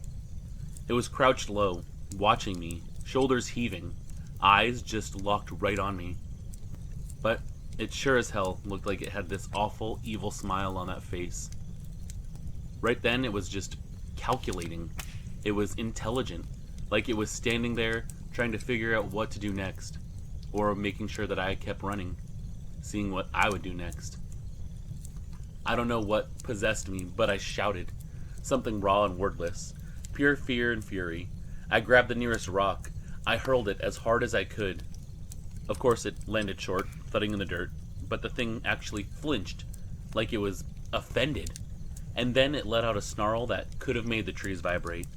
And this look on its face turned from inquisitive to downright angry. This was the most intelligently angry look that I could ever possibly see on an animal. And that's when I thought to myself, this was something that had human-like intelligence. And then, just as quick as it appeared, it turned. One smooth, powerful thrust, and it was gone, melting back into the brush, the sound of its movements fading away towards the cemetery, but just as loud as when it was chasing me. This thing was tearing through the brush, not giving a damn what it was running into, because with those claws, they might as well have been machetes. I turned and ran, or at least half ran, half limped all the way home. I stumbled out of the shortcut, cut across a patch of grass, and collapsed against my own fence for just long enough to catch my breath. I got inside, locked the door, and grabbed my rifle. And I sat by the front window with that hunting rifle, watching the road for the rest of the night. Every set of headlights that passed me made me jump. I half expected to see that thing running up to my window. I didn't sleep, not even a moment. In the morning, I picked up my phone and called a buddy of mine, Randy, a sheriff's deputy, and I told him everything that I had seen. I told him that something in the cemetery had been digging the night before. He went quiet for a moment, and then asked me to come down and make a statement. He wanted me to meet him at the cemetery. It turns out, a grave had already been reported disturbed early that morning. Fresh dirt scattered, flowers torn up. The same grave I'd seen that thing standing over. Randy met me out by the cemetery around 9 that morning. He had that cop look on, half serious, half trying not to make me feel like an idiot for what I had described. The sun was up, but it didn't do much to cut the chill. Another patrol car sat there by the ditch, too, the lights off. It was a younger deputy that was standing near the headstones, talking quietly on a radio. From the road, I could already see the patch of disturbed earth, dark and uneven against the ground. Randy gave me a nod. Let's take a look. We walked up that little hill. The closer we got, the more my stomach turned. The grave wasn't open, not even dug up completely, but it looked like something had tried. It dug in deep, and then stopped halfway. The dirt was torn, clawed, not shoveled.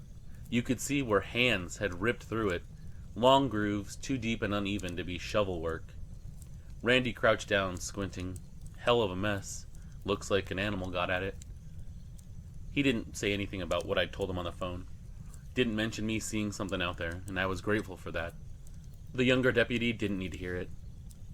I stepped closer, reading the headstone, and the name hit me like a punch. I won't say the name out of respect for the dead, but just know that he'd been a local kid, early 20s, shot himself in the woods a few weeks back. Everyone in town knew about it. Randy stood and rubbed his jaw, and he said, "I guess even the dead don't get much peace around here." I didn't say a word. I just stared down at the clawed earth, that heavy animal stink crawling up my nose, and tried not to picture the thing that I'd seen crouched there the night before. I thought about how it was digging, just like it was looking for something that it had lost.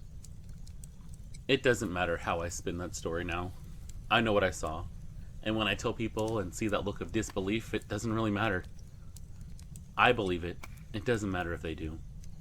Something was out there in that cemetery, and it sure as hell wasn't human. Since then, I've turned over a few theories, trying to make sense of it in a way that doesn't keep me up at night. I've accepted the fact that it was some kind of supernatural creature, but why it was there is why I have questions. Scavenger instinct, maybe? Wolves and coyotes go for the freshly dead. They can smell it for miles. Maybe this thing was no different, just a predator that knows when the ground's soft and a body's new. Or maybe it wasn't feeding at all. Maybe it was guarding. The way it stood over that grave, the way it stopped when I showed up, like I'd interrupted something sacred. Maybe it wasn't digging up the dead, but standing watch over something we're not meant to disturb. And then there's the last idea, the one that I can't shake. Halloween. The one night of the year when every old-timer swears that the veil between here and whatever comes next gets thinner. If that's true, maybe it wasn't scavenging or guarding.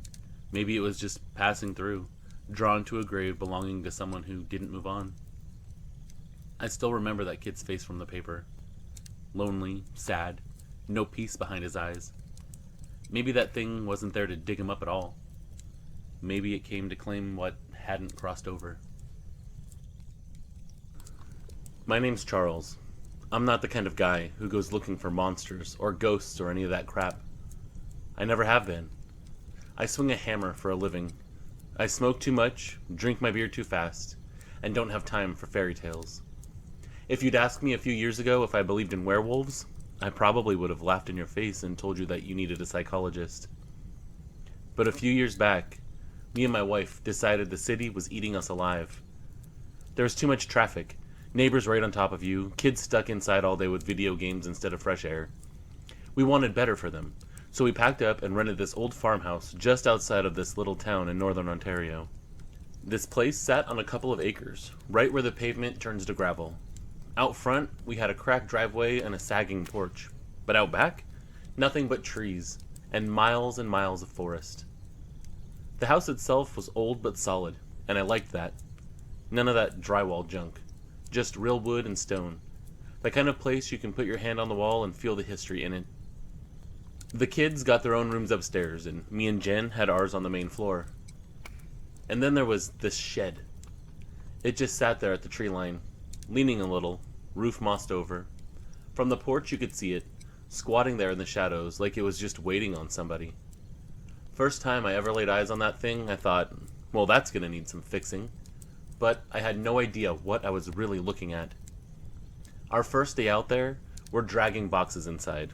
The kids are running around like it's Christmas, and Jen says, "What's that smell?" At first, I thought maybe something died under the porch, but the closer I got to the back of the yard, the worse it got. Like wet animal and garbage left out for too long. And that's when I realized it wasn't coming from the house at all. It was that damn shed. Now, this wasn't some neat little garden shed. It was bigger, almost like a one-car garage that somebody threw together in rough boards and a tin roof. The door was hanging crooked, and the rusted padlock had broke a long time ago. I yanked it open and nearly gagged. The smell hit me like a punch. Inside looked less like storage and more like, I don't know, a nest. There was straw, old blankets, clumps of hair stuck in the corners, and bones too. Lots of them. Some I could tell were deer, others I didn't even want to guess. The walls had these long gouges like something had been clawing at them, not scratches from a raccoon. These were deep, like someone went at the wood with a set of knives or something. I looked around, and at first I just thought probably an old bear den. But I think I said that mostly to convince myself. My son Sam, who was 10 at the time, wrinkled his nose, and Mia, who was 8, covered hers. She gave me and Jen this look that said, "I don't like this." And Jen just said, "Don't you dare leave this mess for later." So, we dragged everything out, shoveled the straw into piles, scooped up the bones with an old snow shovel, and tried not to think too hard about what they used to belong to. I found a dead bird half buried in the corner, and that was enough for Mia. She went running back to the porch. By the time we were done, we were sweaty, pissed off, and still gagging from the stench, but the shed was empty and finally cleaned out. I figured I'd come back later with some bleach and call it good. We all kind of laughed it off that night, and Jen just said, "Welcome to the country, free wildlife exhibit out back." But I remember standing on the porch after everyone went inside, looking at that shed sitting in the dark against the tree line, and for a second I had this feeling that whatever had been there might not be too happy that we'd cleaned it out. But nothing happened for a couple of weeks. Those weeks went by and we'd settled in pretty good. The kids were back in school, Jen was making friends in town, and I was doing my own thing, working during the day and fixing up the house at night. By then the shed was just another chore we'd crossed off the list, and I didn't think twice about it. But then one night in the middle of September, which was dead quiet out there, I woke up to the sound of a scream. Not just a scared little yelp kind of scream. I'm talking lungs full, blood-curdling, makes your heart stop kind of scream. And I knew instantly that it was Mia. I bolted out of bed so fast I nearly broke my toe on the dresser. I tore up the stairs 2 at a time, with Jen right behind me. We hit her door and found her sitting up in bed, shaking so bad her teeth might as well have been chattering. Something was looking in my window. She was crying and pointing towards the glass. Now, her room faced the backyard, towards the trees and that damn shed. I glanced out the window, but there was nothing but darkness and my own reflection staring back at me.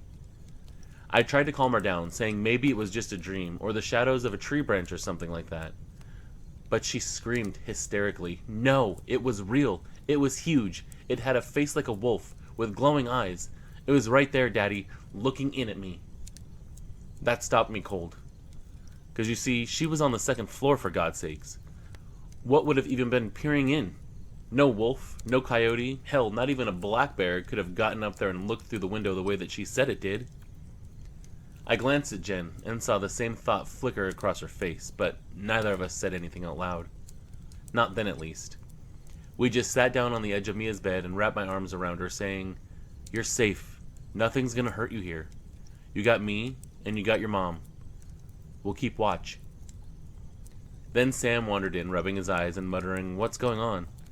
I told him it was nothing and to get back to bed. He didn't look very convinced, but he did as he was told. We finally got Mia calmed down enough to sleep, but Jen and I stayed up the rest of the night. I even went outside with a flashlight, walked the perimeter, checked the grass under her window. There was nothing. No tracks, no scuffs, no sign of anything that could have been following around the house and getting up there and looking in her window like she said. But here's the part that stuck with me. When I was standing out there looking up at her window, I realized that for something to peer in the way that she described, it would have had to jump up onto the roof of the first story, because there was not even a way to climb up there. So I told myself it was just her imagination. Kids scare easy, right? But deep down, I guess I knew better. The look on her face, the way that she shook, I knew that she wasn't imagining it. She saw something, and I knew my daughter wasn't the kind of kid that would make something up. And I couldn't shake the thought that maybe whatever had made that shed its home wasn't done with us after all. After that night with Mia screaming about the thing at her window, I told myself it was a fluke. Kids dream, they scare themselves, end of story. But something just didn't sit right with me. And over the next couple of weeks, little things started adding up to the mystery. It began with noises. At first, I thought it was just country living. You know, raccoons, deer, whatever moves around at night. But these weren't the normal skitter-scratch kind of sounds. These were heavy. I'd be lying in bed with the window cracked and hear crunching footsteps on the gravel drive. They were slow and deliberate, like something was walking circles around the house. But every time, by the time I'd get up, grab a flashlight and step outside, nothing would be there. Not even the sound of something running off. Just silence. Then came the scratching sounds. One night, around midnight, I heard it plain as day. Claws dragging across the siding of the house. Long and slow, like something wanted us to hear it. I ran outside, thinking maybe a raccoon had gotten up there, but I shined the light next to the wall, and there was nothing. The sound stopped the second I opened the door.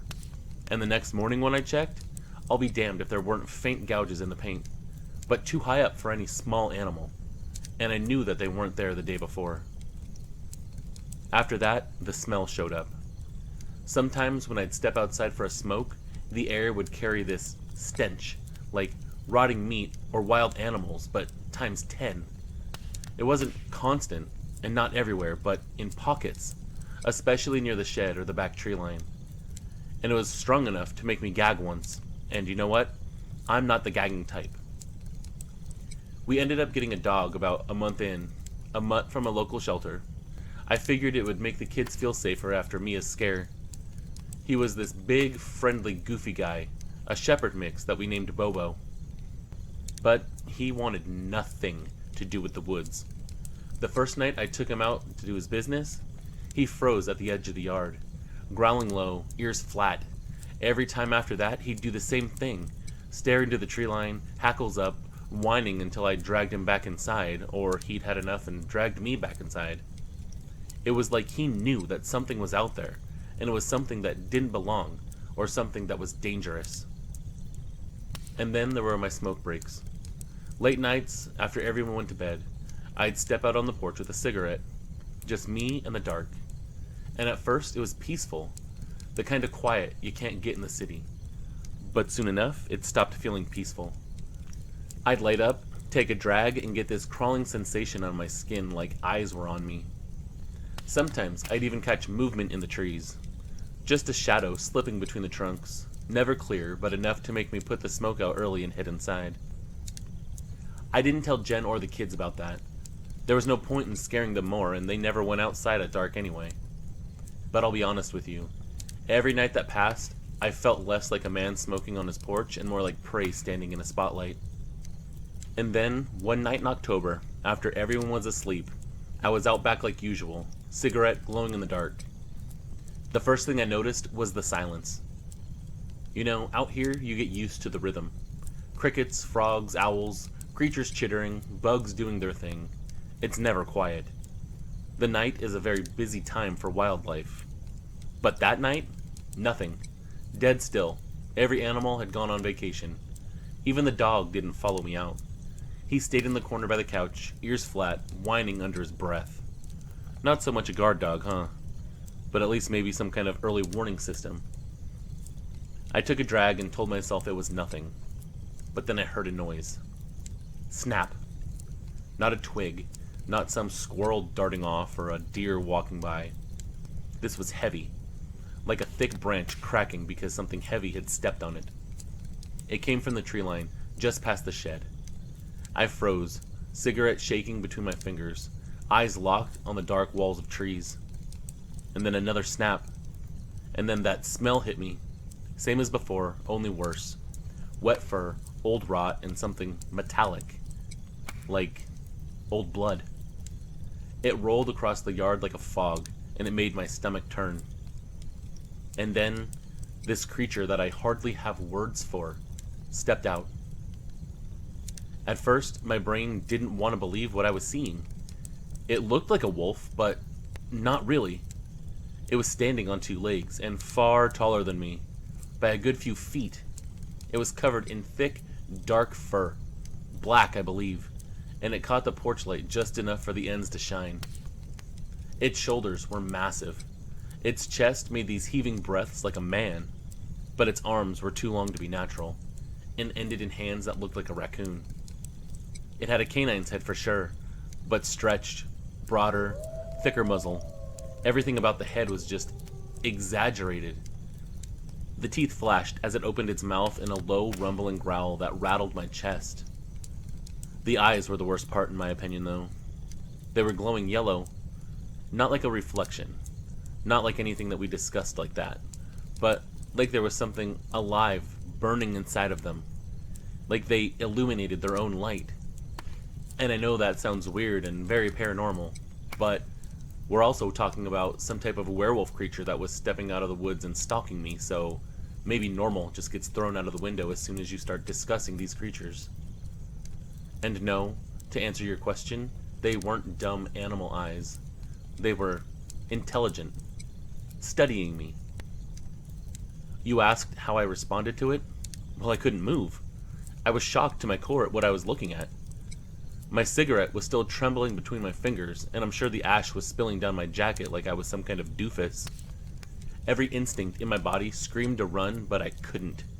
All I could do was stare back at this creature like I was stuck in some kind of trance. It took a step closer. I could hear the gravel crunch under its weight. And then it let out another growl. It just rolled right out of it, deeper this time, like it was testing me, letting me know that it could end me in a second if it wanted to. I think that it was making those noises to see how I would react, to see if I would attack or flee. But I didn't do either. I just stood there, frozen in place. We locked eyes, and I swear that this thing was weighing me, like a hunter does with prey, deciding if the kill is worth the effort. My knees went weak. I remember thinking, this is it. This is how I die, on my porch with a smoke in my hand. Will it get my family? Or will they be safe inside? And then, just like that, it huffed. This sharp, heavy snort, like it was annoyed or bored, maybe even disappointed by my reaction. It turned its head, almost like it was dismissing me, like I didn't matter, then pivoted on two legs and melted back into the forest without another sound. I stood there shaking, cigarette burned down to the filter, heart pounding so hard that it actually hurt my chest. And in that moment, I knew for sure. Whatever had been living in that shed hadn't moved on. It was still there. I had seen it, and it was something that I can't describe anything other than a werewolf, and it wasn't something that we wanted to mess with, or could even survive against. Now, I don't remember walking back inside. I don't remember responding after that thing walked away. All I remember is 1 second I was on the porch, shaking like a leaf, and the next I was slamming the deadbolt and yanking the chain across the door. Not that that flimsy bit of metal was going to save us from that thing. Jen was standing in the kitchen in a robe. Her eyes were wide. She didn't even ask at first. She just looked at my face, and I watched the color drain out of hers. "What did you see?" she whispered. I sat down hard at the table. I realized that the cigarette butt was still in my hand. It had died out a long time ago. So I told her everything, every detail that I could remember. She just sat down across from me and started crying. We never told the kids the truth. We just said it was a big animal and we had to be careful at night. But you know, kids aren't dumb. They noticed the way the dog refused to go outside after dark, the way I triple-checked the locks, the way Jen would get jumpy at every sound sometimes. They noticed the nights when Mia came running into our room saying she heard scratching at her window again. Sometimes late at night, we'd even hear a knocking on the shed. Not banging or any sound like it was trying to get in somewhere. Just 3 slow knocks that were deliberate, like it was reminding us it was still there.